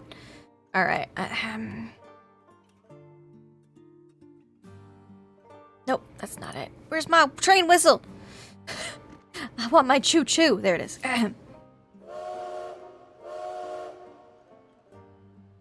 You guys, chugga chugga Edison choo-choo. would go to buy a ticket for Reggie. They would let him on for the rest of the route for free because you all are the ones who alerted Gunnison that the water was out and they needed a refill. That would be their way of saying thank you for being the group that goes out and lets Gunnison know to get them some water. Yes, that's what we did. So is Swift Crow is staying here. Swift Crow, that's it. Is he staying here with the mule and heading out? That is his plan unless he is persuaded to stay, if you will. Am I gonna push it? He's got stuff to do. Man He's very away attractive, from but height, Yeah, I think Kitty will, if he's like looking like he's staying, she will go and like shake his hand thoroughly, like and thank him so much for keeping her dad alive and for being able to survive in what he thinks, and she hopes to meet up with him again and really sit down and properly thank him and everything. So yeah, easy enough to do. He would give you a specific kind of feather and tell you I think that you could probably find him in several months' time somewhere in the Salt Lake City, Ogden area. Right, and That's where he gets she most of will his work. probably give an address, her Yeah, you could write down, details and the address address. as Yeah. well. Get those digits, Kitty. Yeah. I mean, she's got. You can find him with the But, Ute tribe or in the Salt Lake area. Yeah, thank you so much. Please take care of yourself, and Thank you. Yeah. Father was a good travel companion over the years. I'm glad. All right, Stay safe. and you, safe travels. And she'll You- head back. Grab Rosabelle and Feather in the hat. head out. I think it goes without saying that like Jones, maybe other people too, as like we're getting ready to board the train, like hesitates. Yeah, it's that's sort of staying by the door, getting like you're getting air, but you're just reluctant to actually get on. All right, here we go. Wonderful. All of All us get just on the like, hey. train, and the train leaves town. You're supposed to get to Pueblo for dinner, but you're kind of behind schedule. What's the third thing? Being behind schedule. It's being behind. You're behind schedule. You were supposed to get in to Pueblo. Where's my schedule? Around 8 p.m. It's gonna be more about 9:30, 10 p.m. now. It's not terribly Jones is late. dying inside. And you're able to get to Pueblo, no problems. They have a nice dinner brought onto the train for everybody. Or you could eat off the train as well. There's like a little picnic area if you would like instead. Dinner is roast beef sandwiches. With there's like side salad. And or a stew. There's a stew. It appears to be like a goat stew with like potatoes and turnips and root vegetables. Jones eats the salad, no dressing. Yeah, no dressing. There's not dressing standard on the salad, so it's just carrots, lettuce, turnips, radishes. He picks out the turnips because they're too starchy. And how long are we staying here? it'd be like a 30-45 minute dinner stop. 35. Okay, no problem.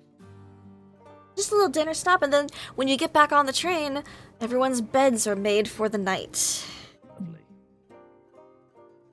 Feels more normal. Like with every like passing like bit of like timetable and people turning beds down and food serving food. It's Yeah. like all right, This is more normal. normality. More Yeah. normal. Mm-hmm. I think Kitty might semi be the opposite. Like she calmed down, but then as the beds get turned down, I think her anxiousness increases because she knows that she hasn't had a single night without weird dreams. This What's is the true. word Like- for fear of penguins? Yeah, Like it so must it's be a like, phobia of some kind, yes. 100%. is she gonna get a bad dream? Because the dreams before were like pointing towards what was gonna happen. So I think she's a little nervous. She's gonna see something and think that that's gonna be the You next did thing. So. tolophobia? I don't know how to say it, but that's the fear of penguins. Yeah. Could I have everyone? I've put a little rainbow on our map here. Could everyone drag their token onto a color? Every person needs to have a different color. So Where's our token? I have a token. everyone's got it's the base character sheet token. Everyone's got a token, even if Oh, it doesn't yes, have a yes. character. So just drag your character sheet, like under where you'd click your character. Just click and drag it onto the sheet, and put it on whatever color you want. One person per color, Blue. please. Oh, look Oh, how there many we go. went to blue. Okay. Oh, wait. Do we have to? Can we What? share a color? No, or- you cannot share a color. All right, I'll Alright. be purple. I'll go purple. All right, I'll go blue. I'll go Okay. Excellent. Is there anything anyone wants to do before bedtime? Yes. Please, go on. I would like to think that I noticed how fidgety and reluctant Kitty was Mm-hmm. to go to bed, and so Ryan, after he's kind of changed into his night attire, his pajamas and everything like that, he'll head over to Kitty with the bottle of whiskey and 2 mugs, and just kind of like sit nearby, and then just pop the whiskey down and a mug in front of her. It'll help you sleep. Yes, although I'm a little worried that this might become a habit, but No, just for tonight. I think you deserve at least. And he opens up the bottle and puts a double whiskey in for her. At least 1 good night's worth of sleep. that would be nice. I can't say I'm not nervous about it, considering all of the other dreams led us to where we were. Whatever I dream about tonight, I don't know. I can't help sort of feel a little responsible for it all, and I know that probably sounds silly, but I don't know. Hopefully I don't have a single dream and I sleep through the night and everything is fine. Well- And she'll take the drink and maybe I think she's gonna pour it into like a coffee, Mm-hmm. Oh, yeah. but she kind of downs the coffee a little too too quickly. Well, you drink enough of these, you won't have dreams at all. I also envision myself becoming that crazy man that we met all the way back in Salt Lake City. So I don't know that I want to be that either.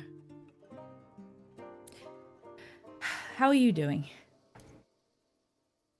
You've been taking to the bottle a little bit yourself.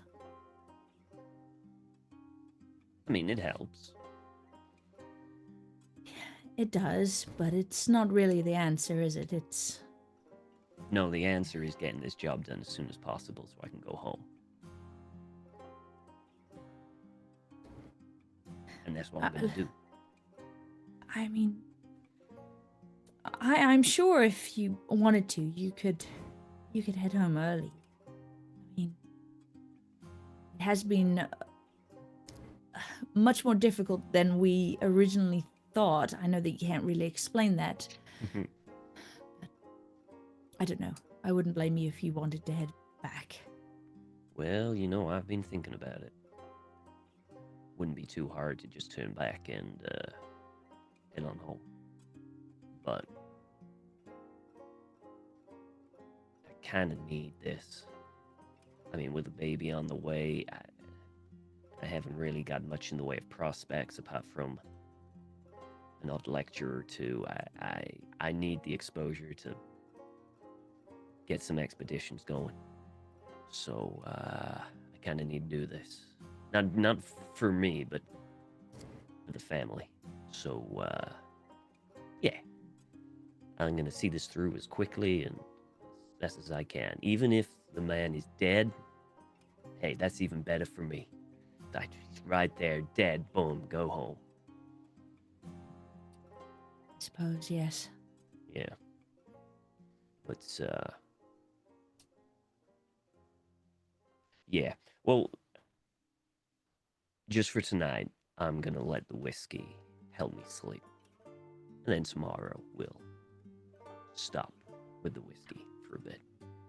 Yeah, tomorrow's another day, and yes, remember we're all in this together. We've all been experiencing pretty much the same thing. So if you need to talk about it, you can with us, even if you can't talk about it with others. So. I know. And Have you been riding I home? was just gonna say it's a time for celebration as well, because we found your father. So. Well, yes, that is true, but I think that's why I'm thinking about you and your family a bit. Family's so important, and I couldn't imagine being apart from my partner, especially with a baby on the way and all that. But anyway, I don't mean to make you think on it. I don't know. And speaking of Kitty's father, Uh-oh. Kitty's father is going to come up to Into a Ms. penguin. Staunton. Oh. Okay. Excuse me, Miss Staunton. I know it's a bit late in the evening, but I was just curious if we've checked to see if that crystal's still there since gotten back to town. And she has that moment of like, oh shit, yeah, the crystal. No one's checked to see if it was still there. So she opens up her bag. It's still there. And she's not gonna fully take it out in view of the whole Yeah. carriage, but she's gonna sort of like, give it a little touch up, make sure it isn't cracked or. It is not cracked, because everyone made all their dex checks, yeah.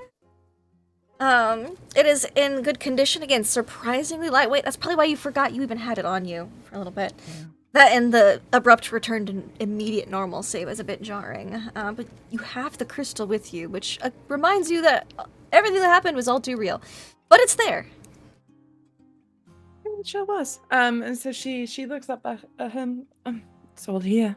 Seems to be in good condition. Seemed to be important, so I wanted to make sure that we had it. Also, it helps remind me that everything wasn't just a terrible, terrible nightmare. It did happen. Which I suppose is much worse for you. 5 years. Worse in some ways, better in others. At least I know I'm not insane. That's good. Little things. I actually wanted to speak to you before we retired. Certainly. I wondered if you might want to take the bunk that I have been using. Kitty is sleeping above. Oh, no. Where would you sleep, Miss Staunton? I'd hate to put you out. You're one of the... There's only 2 other women on this train. It would be quite She's mad. improper She to says, "Trust separate me. you. Wherever I lay my head tonight, I'll fall asleep.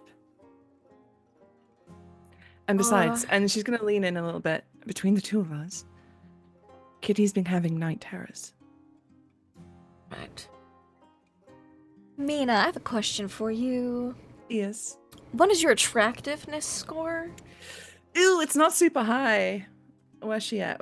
She's at a 55. Oh, it's above average. Above average. Could you make me a charm or persuade check? Ooh, okay, hold on. Let's do a charm. You get a bonus because you've 20 bonus because Kitty's night terrors. So it'll be a 67. You want to spend any luck? You're just gonna Yeah, Come on, fuck this it. is to get laid. fuck it. Okay. Fuck it. So you are able to, he seems torn, but I agree. Well, if she's been having night terrors, and if it's, as long as it's all right with you, as long as you're not put out in any sort of way, Miss Staunton. And trust me, if our positions were reversed, I would be very grateful. If you insist, Miss Staunton, I'm mighty grateful, and I will do my best to make it up to you. She smiles, and then she's gonna again. There's like a little blushy as she walks past, and then she's gonna head off. She's gonna There's a say spare goodnight. bunk. Yeah. And then she's gonna head off to the spare bunk, and then she's gonna go get washed up for the night. Right below Just Mr. to Bailey. finally clear up all this shit on her face. Mm-hmm.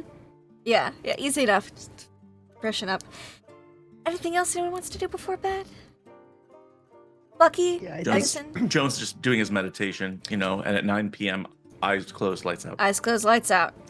I think Bucky will, taking on board earlier discussions and seeing August punch a man in the face, which is very unlike him. Yeah. I think he will seek him out, to be fair, when he's feeling a bit more sober. Yeah. I think that August Hours also, in the like, train, having more sober.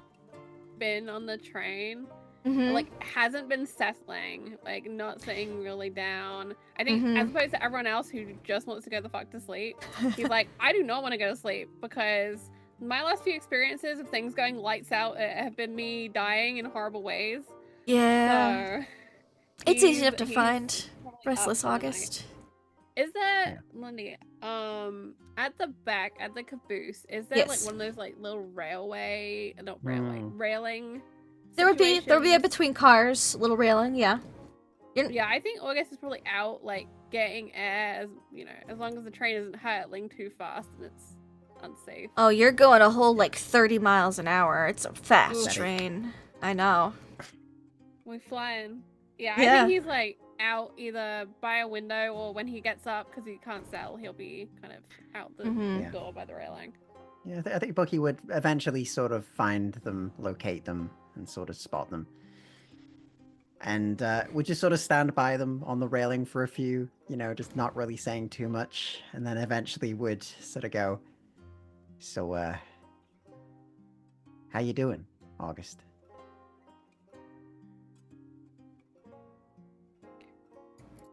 Do you think you're gonna be happier when we get off the train?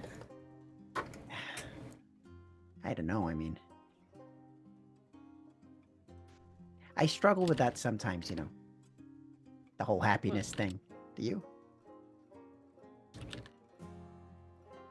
What do you mean? Well, sometimes things just ain't right. Sometimes you don't have to keep smiling and keep being happy, right? Bad things happen. Yeah, a lot of bad things happen. Tell me about it. What's happened to you? We can keep a secret between the two of us. I'm happy to listen to you. I thought we'd all agreed we weren't talking about what happened no more. Yeah, but the thing is, I lie a lot, so What was the last thing you lied about? probably not talking about it with you. That or being in the military, knowing how to use explosives. Military, and I was a priest once, and the voice is fake, so there's that too. You were a priest? Yeah, I was. Nice little place. I thought I'd lay low for a while. I became a priest. I started preaching the word of the Lord daily. Don't believe a word of it, so it was quite an interesting one to play around with for a while. But the community there were very nice. I wish I felt bad. You know? What do you feel bad about? I don't know.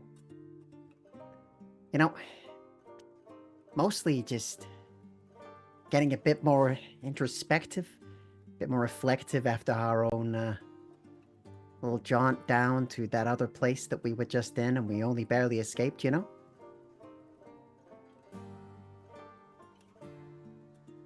What are you planning on doing when we get to where we're going? Can I be honest with you, August? If we can share, man to I man. don't know. Can you be honest? You just told me you were a fake preacher. Hey, you got me there. Okay, well, He'll smile a little bit. fine.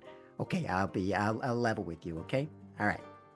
He says it, he sort of stands back a bit and sort of hits himself in a bit and goes, So, for a while, I've been not exactly speaking like myself, and that voice has kind of melded into me like a parasite.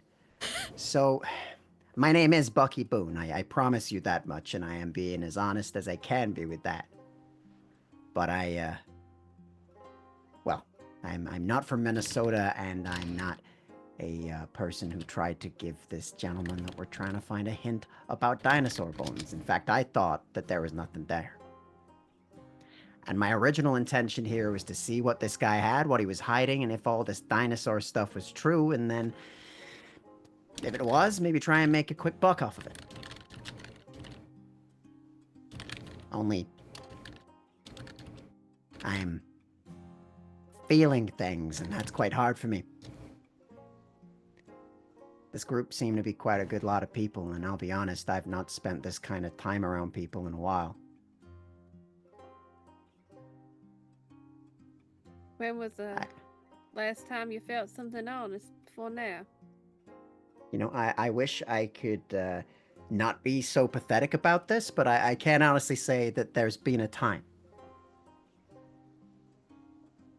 But you, August, I see you going around with Edison, and you seem so helpful, so genuine, and I've respected that. It's kind of nice to see somebody who just grafts, you know? As opposed to grifts. You know, you got a lot of wit in you, and you ain't exactly been showing that often. I like this about you, August. You got a fire in you. It's a venom. But a man who's as nice as you, that can't be all you've got going on, right? Mr. Boone, can I be honest with you? Please, please. God's waiting for you. He'll show himself and you'll know him. And he knows you. Fake accent, fake collar, don't matter. Yeah, I think God would kick the shit out of me if he met me, but that's besides the point, I guess. Waiting for me sounds threatening, but I'll take you for it. Well, maybe once you're done explaining yourself to him, you have a good chuckle and realize that in your actions, there's truth and goodness that might have been hidden by the lies you were telling about it all. You ain't all bad, Mr. Boone. See, this is why you're so nice. It's kind of, you know, makes me feel all gross inside, but at the same time, I respect it. August, what are you gonna do after this? After this job? You gonna go home? I mean, I seen you writing to your mom. Well, I was honestly thinking about asking Mr. Jones if I could do the legal apprenticeship. You wanna become a If lawyer? I could prove myself, well, I ain't a fella many prospects before now, and I was figuring I'd just do what Mr. Jones told me to do, and then I thought, well, seeing how everybody here is so successful, professors and artists, books, even Right. Miss Cartwright, you know, Yeah. I was thinking maybe I should take some initiative myself and ask Mr. Jones. You know, I think you should. I think you'd be good at it. You know, you got a good head on you, and having something when you get out of here might be good for you. You realize we're talking like we're in a prison? We kind of are. We can't escape this place. If we jump off, we're gonna break our legs. So I'm trapped here with you, and you're trapped here with me.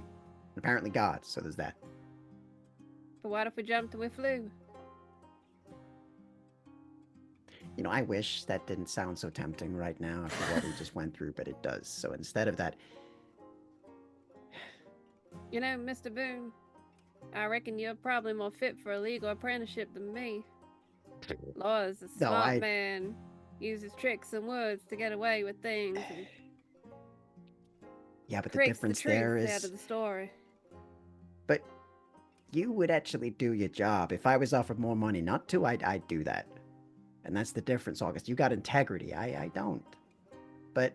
What are you planning on doing with all this money? This money that you gotta have, I like to think about the fact that I'll have it, and then maybe eventually it'll come to me. That's it. You're making me feel real weird here, so I'm just gonna cut to the core You of ain't this. even got a plan to have fun with it. You just want it, and maybe it'll Well, make sense.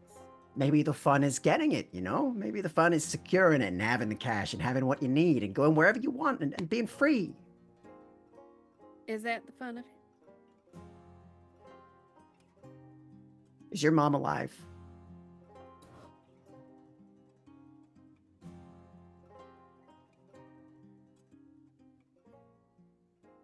Only I Mr. think Edison noticed a there's few that things. moment where the like look on his face just Mm. freezes.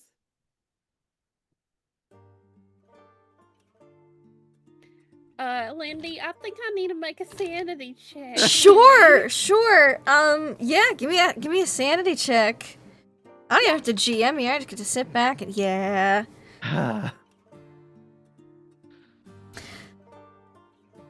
August. He asks you that question.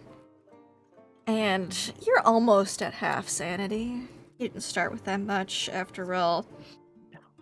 Your mom died. And you remember that. And it hits you like a truck. Emotionally, not mentally. It hits you like a train. Yeah. Yeah, it is tough to roll under 17. Yeah. Possible though. I've seen it. Crazy shit has happened. Yeah. Your mom isn't alive in this moment. If you'd made the sanity check, you might still believe it. Weirdly enough, because I think that's the space that August is in. I think it's the failure is the remembering. Now, how long you'll remember for, that's another question. Because you've repressed this pretty hard, haven't you, August? But at least in this moment, the memory comes tumbling back. How did your mom die, August? So August's mother, in this moment he remembers, was working in the post office. That part is true of his story. And there was a fire. And paper burns rapidly. And she did not come out of that post office. And August couldn't get to her to get her out of the post office. So that sanity check means that you are flooded with a feeling of guilt at failed sanity, rather than sanity loss, because you've already experienced that sanity loss from that traumatizing moment. That's why you started at a 30. You're just And if plagued with only that guilt August once had more. Moved the things his mother had asked him to move. Mm. I think he doesn't say anything, and that They were all in frozen, boxes. It would have been like, so easy to move. half smile like stays there, but he shakes his head to Bucky as he remembers that nope, she is not alive. And he'll stay quiet for a minute. Give you a moment. Sorry if I brought something back with that, but I thought it's best to be direct with you. We're speaking honestly, right? Mr. Jones had suspicions that he believed you may not have one, so I thought it was best to ask. Do you want to talk about it?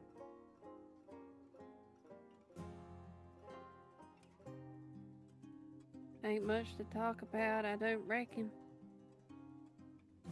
What's got y'all so worried about it? Kitty's dad disappeared for 5 years. Yeah, we found that. He was, those lizards. I ain't out here looking for her. But you can't find your ma again. She's gone. Yeah, she is. Ain't coming back. That's what happens when you die. You know, I think that's usually true for most things. Why did we come back? Mm-hmm. I think it was mostly the fact that that other place was too dangerous for us. And despite the bad things that you may or may not have done, I wanted to live. It's that part of you that always wants to. Survival.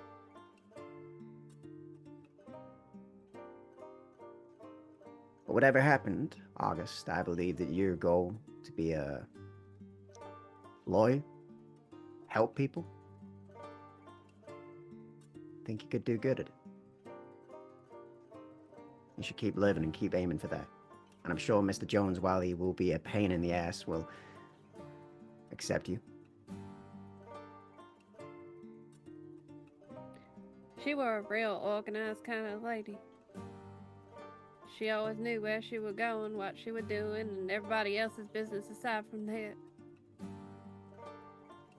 She kept my sister real busy.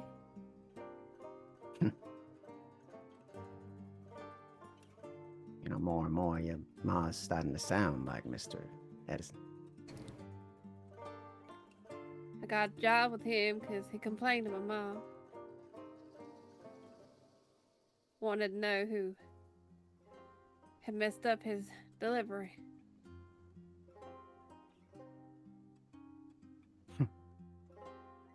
Yes, all things link in a certain way.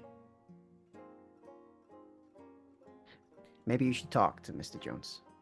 See if he'll take you on in that capacity as well, start teaching you. I think you should be honest with him.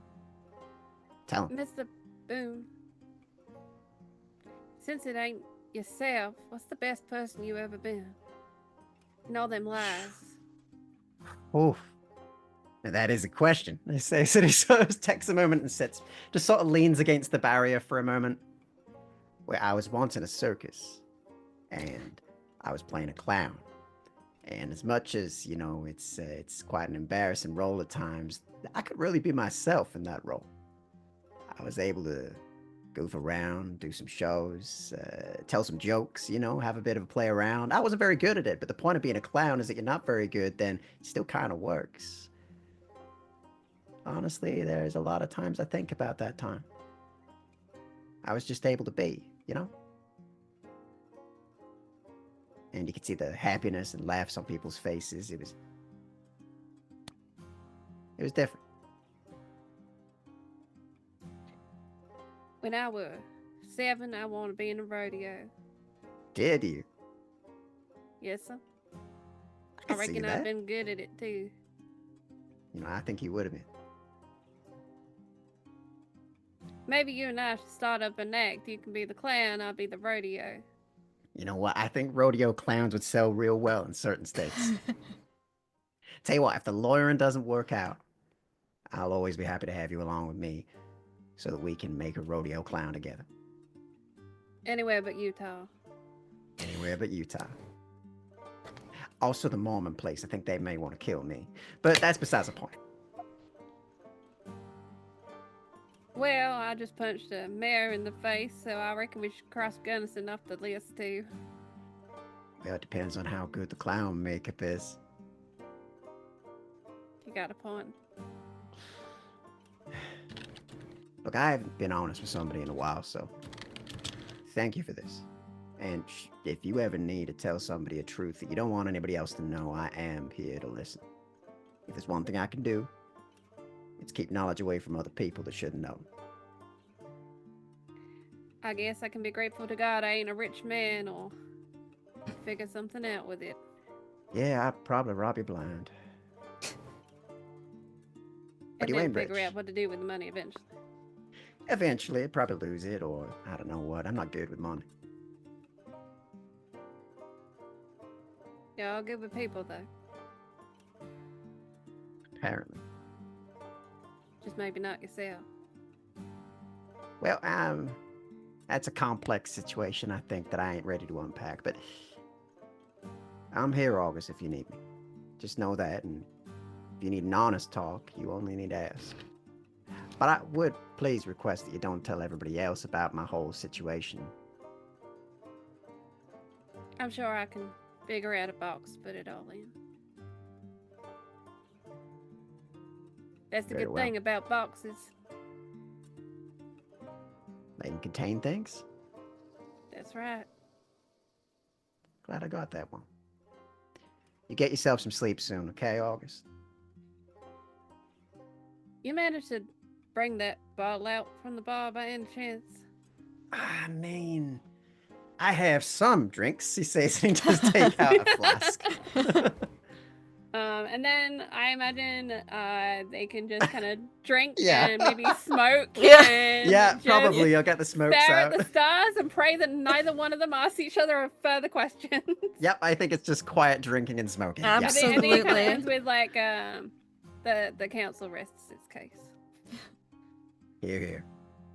And as everyone lays down to go to sleep, sleep does not elude you. You fall asleep surprisingly easy. Perhaps it's the sheer physical and mental exhaustion of the past day that felt like you died 3 or 4 times, during it. It really takes it out of you, and you hadn't slept since then and any of that. But sleep finds you... not that one. Sleep finds you surprisingly easily and quickly. And August on Orange. That's me. Yes, I'm just gonna test out this music. I just want to make sure. I just want to see if it's like the right. No, that is absolutely not the right music. We're gonna go with this No, I one. want that dream, Lindy. Let me hear that dream. I want to dream about being a rodeo clown with Bucky Boone, and Let's Bucky's go. gonna give him a new name. Maybe in the And- future. Maybe in the future. But right now, you dream. You're in a comfortable office. You're laying down on a very comfy red couch. The room is cozy, perfect temperature. And sitting in a chair, kind of catty corner to you, in this office, is Doris. I couldn't find her little clear glasses, so you're gonna have to deal with the sunglasses. But imagine they're clear, a little clear with Doris with a little pair of glasses on, and a notebook in front of her on the chair, a notebook and pen. So reminds you of a psychiatrist's office. August, you've seen one of them before. Probably for a delivery.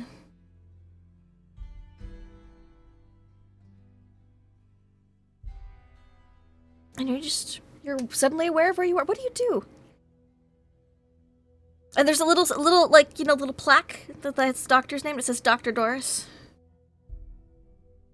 Oh, I'm sorry, Dr. Doris. I must have dozed off while I was bringing your package in. He's like looking around for like, why am I here? Why are you here? That's a good question. And he like swings his legs off the couch. He gets up. He's like looking under the couch. He Mhm. just assumes he came here to deliver something for Mr. Jones or maybe his mother. There's a He little doesn't piece really of know. paper on the table that says, "And how does that make you feel?"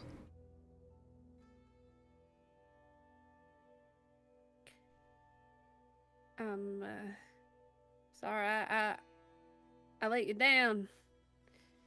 Should have been staying awake and doing my job, huh? Is there something I can do for you to make it up to you? Dr. Doris, I'm real sorry I tried to do what I did. And he remembers, like, viscerally trying to murder Doris in the midst of, like, rage during the dinosaur episode. Yes, you do. You do have a flashback to that. But this room that you're in, it feels oddly comforting, relaxing, like a warm hug. You know, we've been traveling for so long, it just felt so nice to sit. And he like goes back down and sits Mhm. down. It's a real nice office you got, real homey. Almost too nice for me to be sat in, so it's real nice of you to offer me a seat. I don't know why I'm talking so much, but it's nice of you to listen. Dr. Doris seems like a great listener. I got eaten by something they call a dinosaur.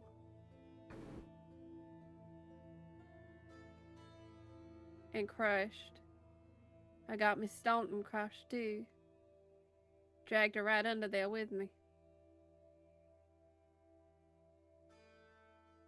And I guess wasn't much good as a rodeo for whatever that rhinoceros thing was.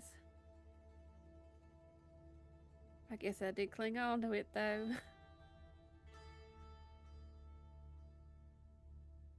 Think I just gave Bucky a real hard time. He were just being honest with me, and I was asking all the questions. But I got so many questions, Dr. Doris. I got so many questions all the time. Ain't nobody got the answer, and I know that, but they just bubbling away. I just gotta keep asking them. Keep asking till something makes sense again. It did make sense once, didn't it?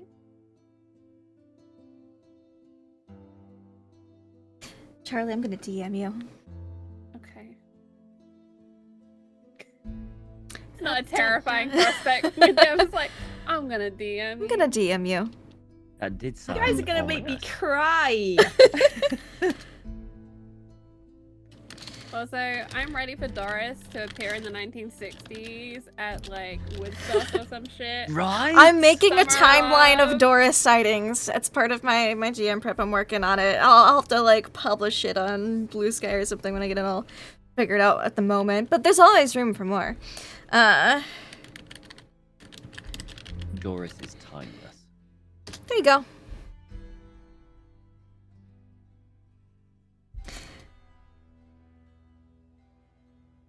And let's see. Who's next? Did you get it? Good. Yes. Good. All right. So orange is 1. Ryan. Aye. We'll put a pin in August. Ryan. You. Comfortable dreams. You open your eyes in your dream. You realize you're on a very comfortable red couch in an office, well decorated, and sitting catty corner in a nice chair is Doris, with a notebook and pen in front of her, and a little plaque that says Dr. Doris. I'll roll over on one side to try and go back to sleep, just to get comfy. And he'll lie It's- there for a moment and then Yeah. just feel the penguin staring into the back of his head. He'll lie on the back and turn around again. Right. A penguin. You know, Kitty really doesn't like you. She thinks there's more to you than meets the eye. Is there? There's a... You didn't notice this before, but there's a piece of paper on the table and it says, "And how does that make you feel?" I mean, does it really make me feel anything? I mean, as far as I'm aware or concerned, you're just a stuffed penguin. Kitty thinks that you're a little bit more, but hell, you might be a little bit more considering what we went through. Are you?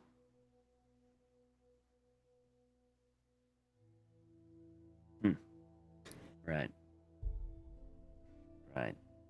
You don't say much, do you? Because you're a goddamn penguin.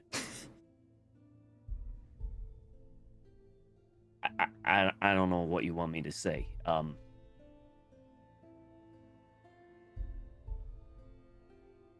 And again, you just see that piece of paper and it's just sitting there.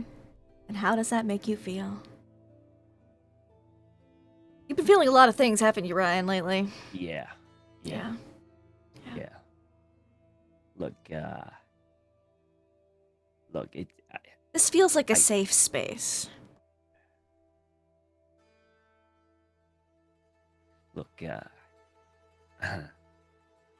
I'm probably feeling every emotion under the sun, but, You know, for today, for just today, I think I've been terrified all day. I have been so scared to even get off the train, to get on the train, to do anything. Because of what I would leave behind. And I can't do that to my family. I just can't. So just to get me through today, I just needed something to get me through the day. Tomorrow will be better in the morning. I'll be better. It'll be fine. It'll be fine. I'm gonna message you, Tom. Okay.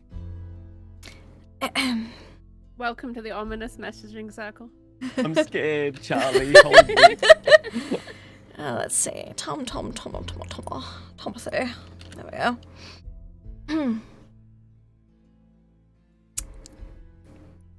Okay, did you get that? Great. Yep, got that. Okay. Next we have. I believe that is Kitty. Yes, it is. Kitty. Surprisingly easy to fall asleep. That whiskey must have really done the trick.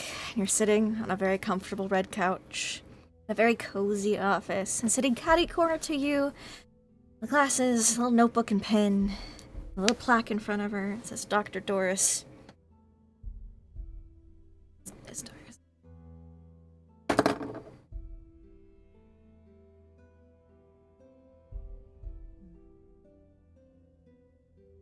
I see.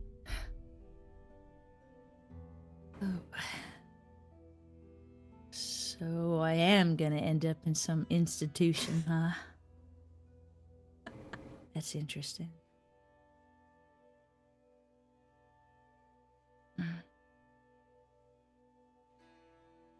Well, And there's a sign on the table. You didn't notice it before, but there's a piece of paper on the table and it says, "How does that make you feel?"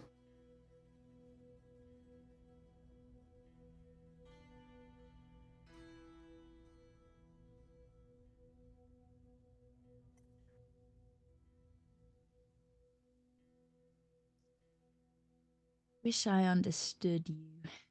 Like, what are you in all this? Maybe you're just using this image like you did with Mina. Are you this great race again? Or are you that other fella, the scrawny one? Messes with time.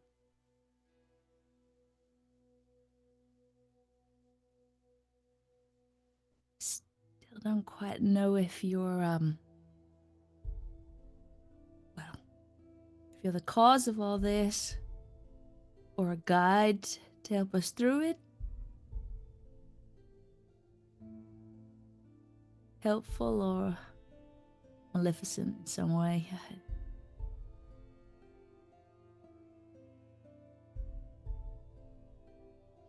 Definitely got a hold on that Mr. Bailey.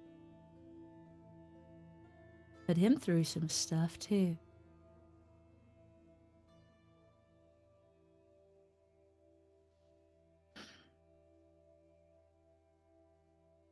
Well, if this is my future, then it is, I guess.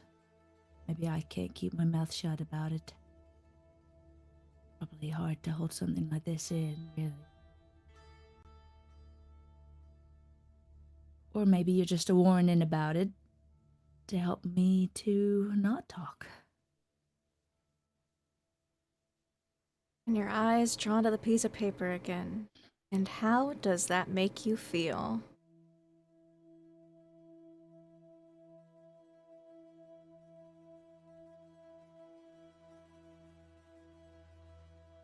You thrive on feelings? Is that what this is? Have us go through all of that? Get all these emotions from us? feed you somehow? Is it because you don't have any yourself?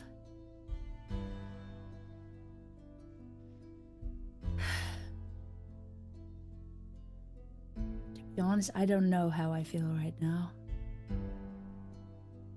My father's back. You're still playing with us, so that could all end in a moment. I think that's why I couldn't send the telegram to say he's alive.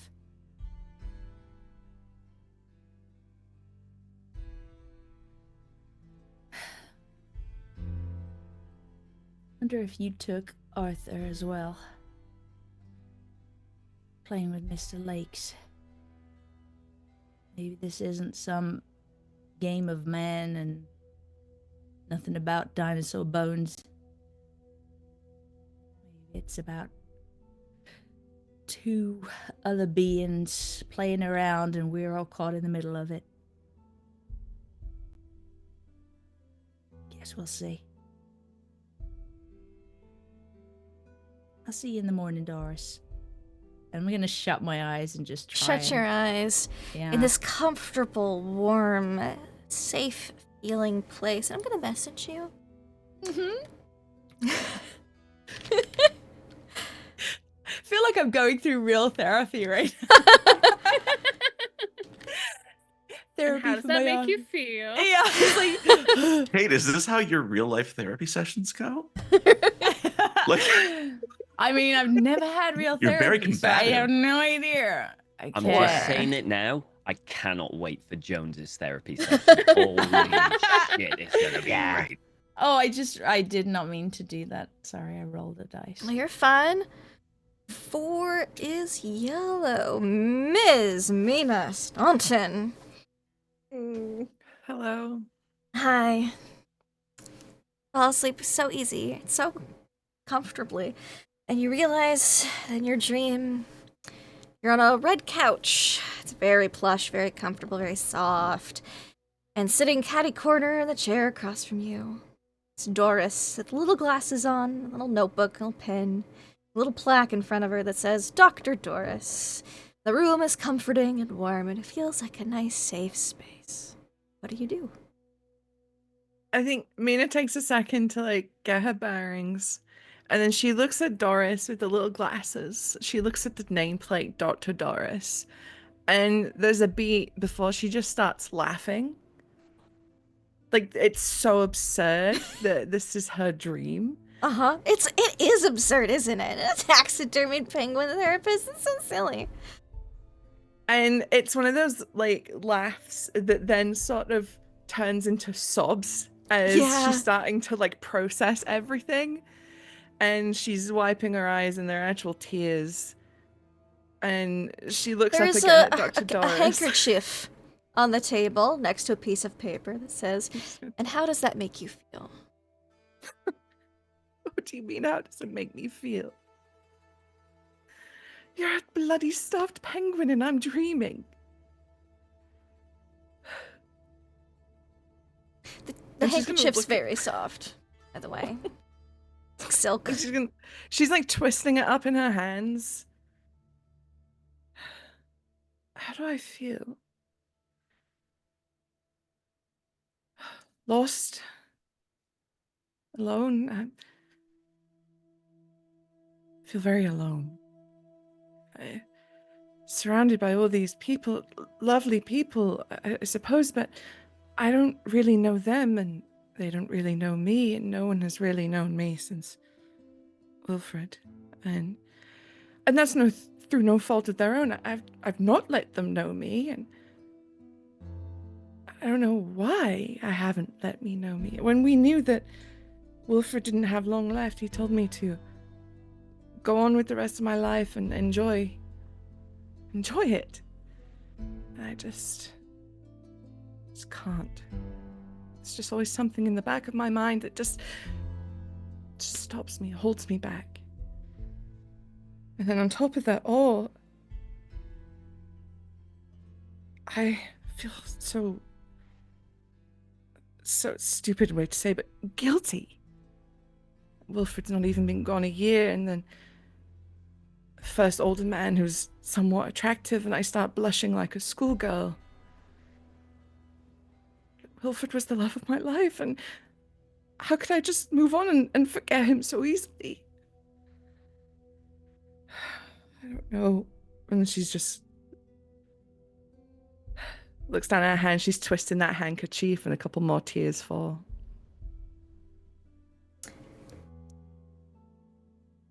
I'm gonna message you, Susie. I want it. To say, there it is.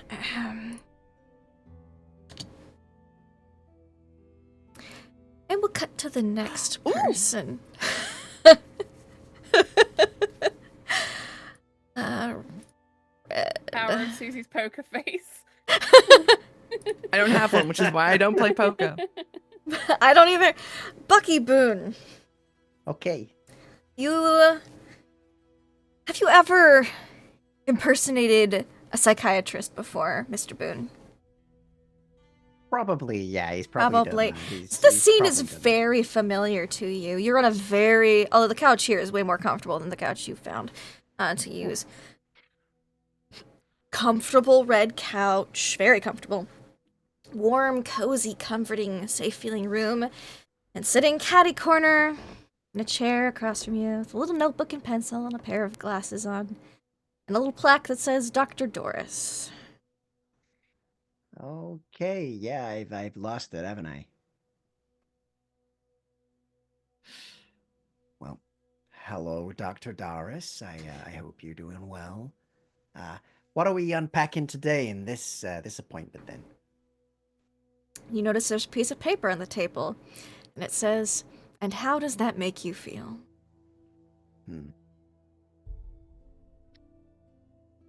I don't know, lost, I guess.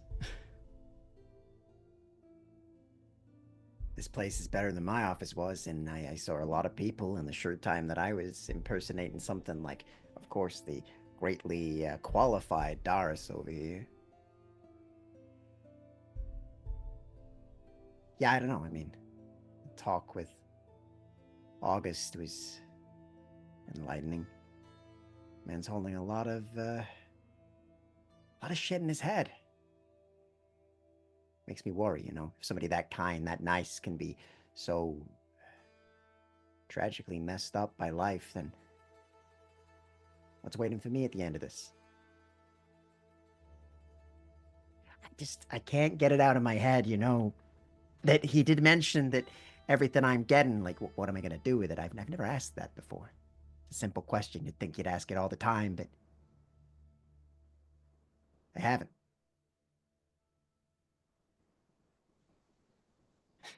What do you think? And the sign says, "And how does that make you feel?" As you, as you shake your head, I'm going to message you, Steve. Okay.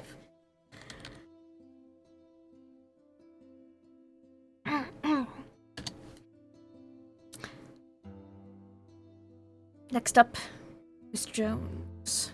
Mr. Jones, you find yourself on a very comfortable red couch.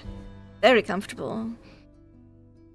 Which means for you, it's probably incredibly firm and, like, supports your lumbar in just the exact way. Yes. Support on this The couch. temperature is perfect. The amount of breeze coming in and out of the room, ideal. You're really selling me on this. A You're selling me on glass of room temperature water is on the table, in front of Is there you, celery? and a stalk of celery. Okay, good. And you see, sitting in the Oh. chair, catty corner from you, the taxidermy penguin, Doris, with a little pair of glasses on, a notebook, a pen, and a plaque in front of her that says Dr. Doris, Hello. psychiatrist. Doris, I didn't know you wore glasses. Are those prescription? When did you receive a doctorate? And he's going to look around on the walls for There's a Doris's doctorate. license. Yeah, there's Okay, a there's all right, a and there's diploma. a, Okay, good. a diploma and a license. Oh, look at that. The University of Sydney. I didn't. Oh, wonderful. Oh, well, congratulations. Is this appointment for me? He takes out his calendar, checks his calendar. You look at your pocket calendar, and there is, in this dream space, an appointment.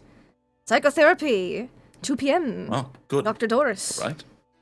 Well, let's see. I've recently been through a series of traumatic events, and despite my unflappable nature, I find it difficult to remain flexible in the face of unexpected developments. More so, I find myself growing attached to the people I'm traveling with, and yet I see them being put into danger.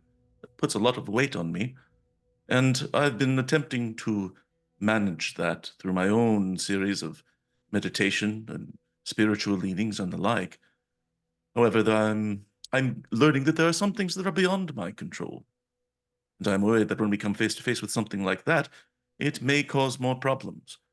And so, in one way, I'm dreading the future, but in yet another way, I know that we cannot control the events of our life. And, well, if you'll forgive the metaphor here, the analogy is that we are on a set of tracks, being railroaded into whatever fate awaits us. And And there's a so little I'm learning to paper manage that. on the table, and it says, "And how does that make you feel?" Oh, fine. I've come to terms with it.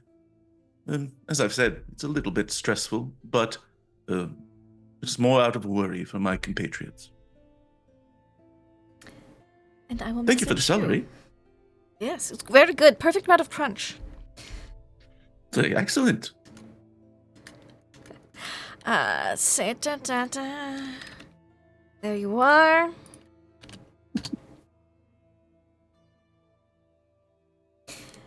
And as we finish with Edison Jones's, the dreams aren't quite done yet, and we're going to cycle back around to August at the start of next session. Oh, what a good game, y'all. Thank you so much, everybody. We're gonna go around, we're gonna say who we are, where we could find you, and your highlights, your favorite moments from tonight's game. Give a little love to your fellow players. We're gonna start in the same order that we went for the intros. So, Mr. Ryan Hawks, how was tonight for you? It was awesome. I love these, sessions where you kind of there's no action, there's no threat. It's just characters kind of internalizing what the hell has just gone on. And you really do get a kind of a real good, the meat behind the character in these episodes. You can see most of it, but then this is where you really get to know the characters and the relationships and everything like that. And those are my favorite episodes. They really are. I absolutely love them.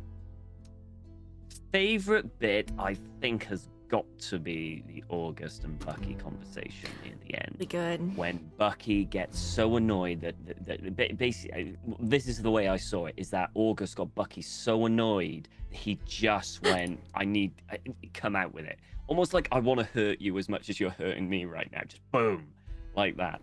And I loved it. It was so good. So good. And I cannot wait to see what August dreams about next week.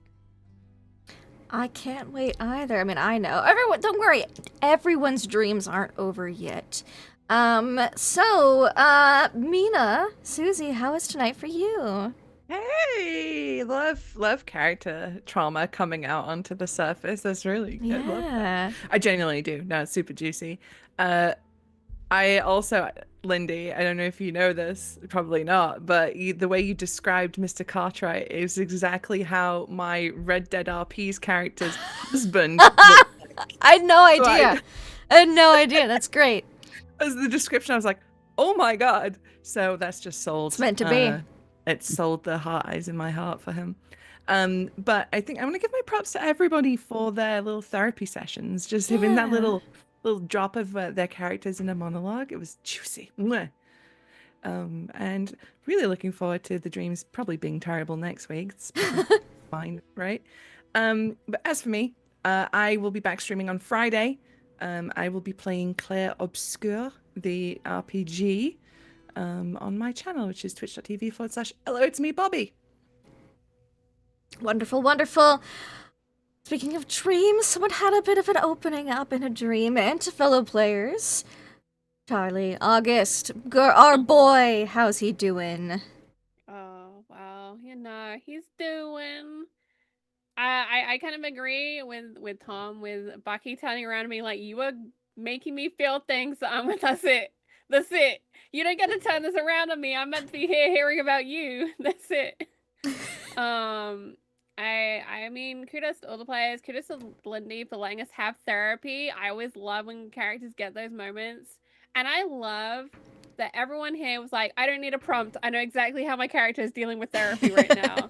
And one of my favorite therapies was Kitty's, where she's like, it's two people just fucking about and we're in the middle of it, and that's not cool, aliens. Wait, Doris, are you an alien? I got questions, lady. I love how Kitty, like, weirdly is the voice of reason in so much of it, despite being a very emotional character and driven by a lot of kind of wholesome sentimentality. She's like, I'm gonna figure this shit out because somebody's got to, and then I'm gonna explain it to you all in a way you will understand. And it's great. I'm super excited to be out of the time loop. I don't think it's gonna be the end, however, of things that repeat themselves. Yeah, I'm super excited for next session. It's super fun. I apologize, I disappeared in the middle at one point. There was a bit of a storm going on, and naturally everything in the garden was going everywhere. Where can you find me? You can find me here on Wednesdays at 2:30 for a wonderful game of Call of Cthulhu with the crew. Wonderful, wonderful. And part of that wonderful crew is Edison Jones. Doc, how Oh, are you? yeah. I'm great. And so is Edison. I don't know, I've always played Edison as being kind of well adjusted. So getting him a chance to sit in dream therapy was great because he's like, well, I've been thinking about it a lot.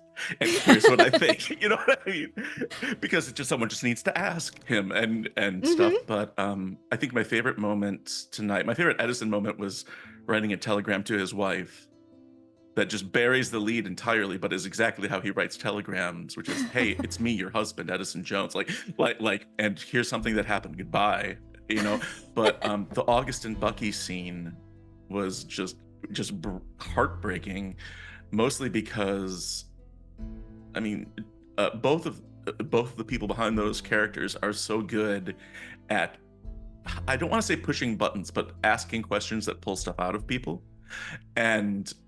Whew, it was real good to see those two characters be vulnerable, even though they're kind of messed up. So I was really excited for that. I'm here on Wednesdays. On Tuesday nights, I'm over on High Shelf Collective, and we're playing a Heart the City Beneath campaign. We're on we just did episode 6 last night, so we're about halfway through, and it is crazy. They're at the Worm Sea now, so that's exactly what it sounds like. But that's me. Wonderful. Someone who's way prettier than the Worm Sea would be Miss Kitty Cartwright. It's true. I wondered where you were going with that. You both. Someone who's also a wait. Okay, yeah, wow. That was a really cool episode because we've had such drama with all the action that just having a moment where everyone processes. I mean, yeah. I have to also say that the Bucky and August scene did make me start to well up, and I was like, stop already, you guys are too good. But just everyone just in the pub, just kind of staring off into oblivion, and just sort of trying to get back to normal by mending shoes and having haircuts and whatever else was just interesting. I have no idea where we're going from here and what's going on, but just the delving into everyone's character, having the little conversation as well with Ryan about family and stuff was very cool too. So just lots of cool stuff. Yeah, anyway, sorry, I'm gonna now have to go process because that was so intense. I don't know, it was very cool. It's nice to delve into your own character sometimes and go, oh yeah, right, I wrote this stuff, but now I've got to actually like live in them. It's just fun. Anyway, okay, you can find me on various socials, but I'm not the best at uploading. I just got myself a Blue Sky account, so now you can like see that be vacant and empty. But okay, Kate Madison RP is now on Blue Sky too. So usually I stream over on my own channel. So tomorrow, the only time I'm being vague because I'm not sure whether I'm going to stream tomorrow or whether there might be a IRL thing, but there possibility of myself and Bonnie doing our usual duo stream. We finished Split Fiction last week. It was very cool. Highly recommend. So we're figuring out what to play. So if we're online tomorrow at 7:30, we'll be figuring out something to play. Possibly just some filler stuff or some fun golf with friends, or I don't know, something else that we can play. Oh no, wait, we might be playing with more people. We might be doing like a group game. Ooh. I think we've got a couple of friends joining us, so that will be fun tomorrow. Anyway, and then you can find me back here to continue the trauma and enjoy where Doris is leading us next.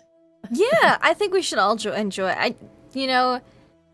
Hollowtail was there when Doris was first introduced into the universe. And how does that make you feel?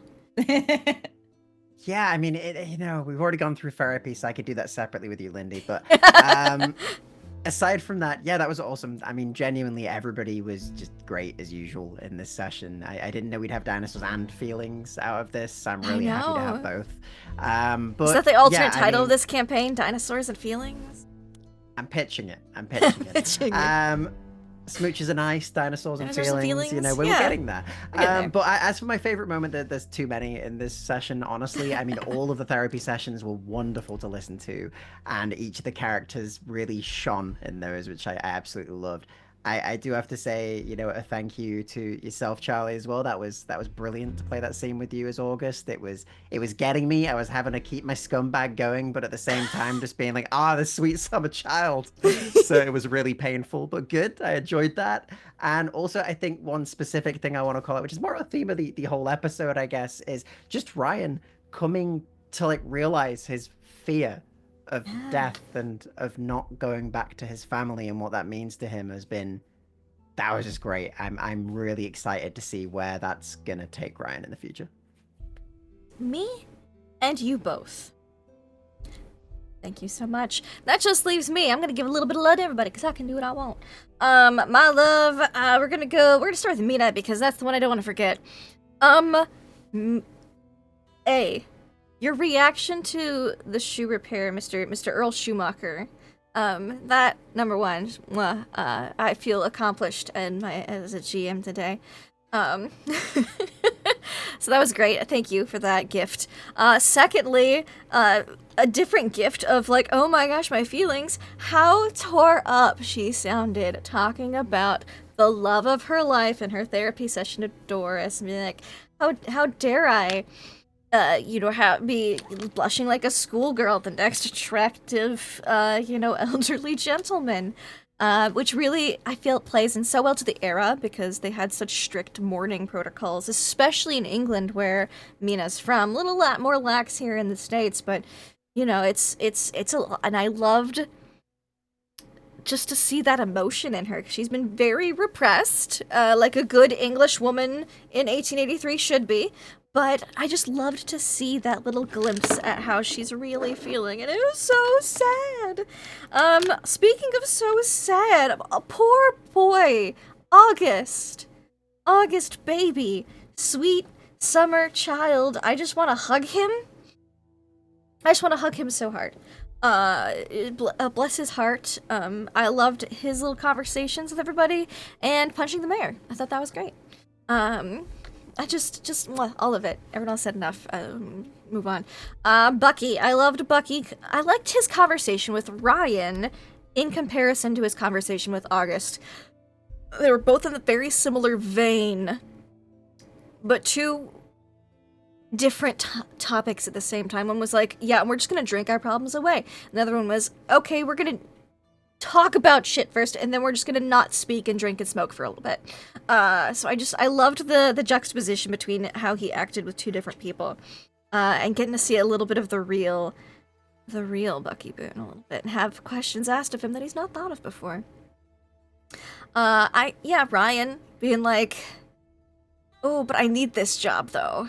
But I need the exposure. I need the recognition. Oh, but I could see him sending a telegram in the near future when he gets to Denver. I could see that happening. I really liked that Ryan self-revelation he had there. And then Kitty, I have two moments. One is Doris, I'm so sus. Like, basically being like, what the heck's going on here, shady taxidermy penguin? But also montaging and getting your dad all cleaned up and nice. Those were, I know they're two very different moments, but I loved both of them. And then Mr. Jones, asking the bartender for a room temperature cup of water. Just immediately trying to get back to normal, and I'm recognizing the trauma in August. Actually being able to go, wait a moment. I was seeing physical signs of distress. I loved that. And the fact that he's starting to care about his companions. I thought that was really sweet admittance to Dr. Doris, and checking He only license. talks about it with Dr. Doris. I It's the only appreciated person him I'll talk about it checking with. for the diplomas, and because it's a dream space, they would exist because it's a dream, and that is the validation that Edison would need to talk to Dr. Doris. So I loved that. I think that's everybody. Yep, cool. For the audience, everyone who confided their fears in Dr. Doris or opened up emotionally regained some sanity tonight. Because dinosaurs, getting murdered by dinosaurs repeatedly, kind of fucking nuked it. So Doris gave them all a little gift as thanks. Thanks for what? We'll see. Who knows? But you'll find out next week.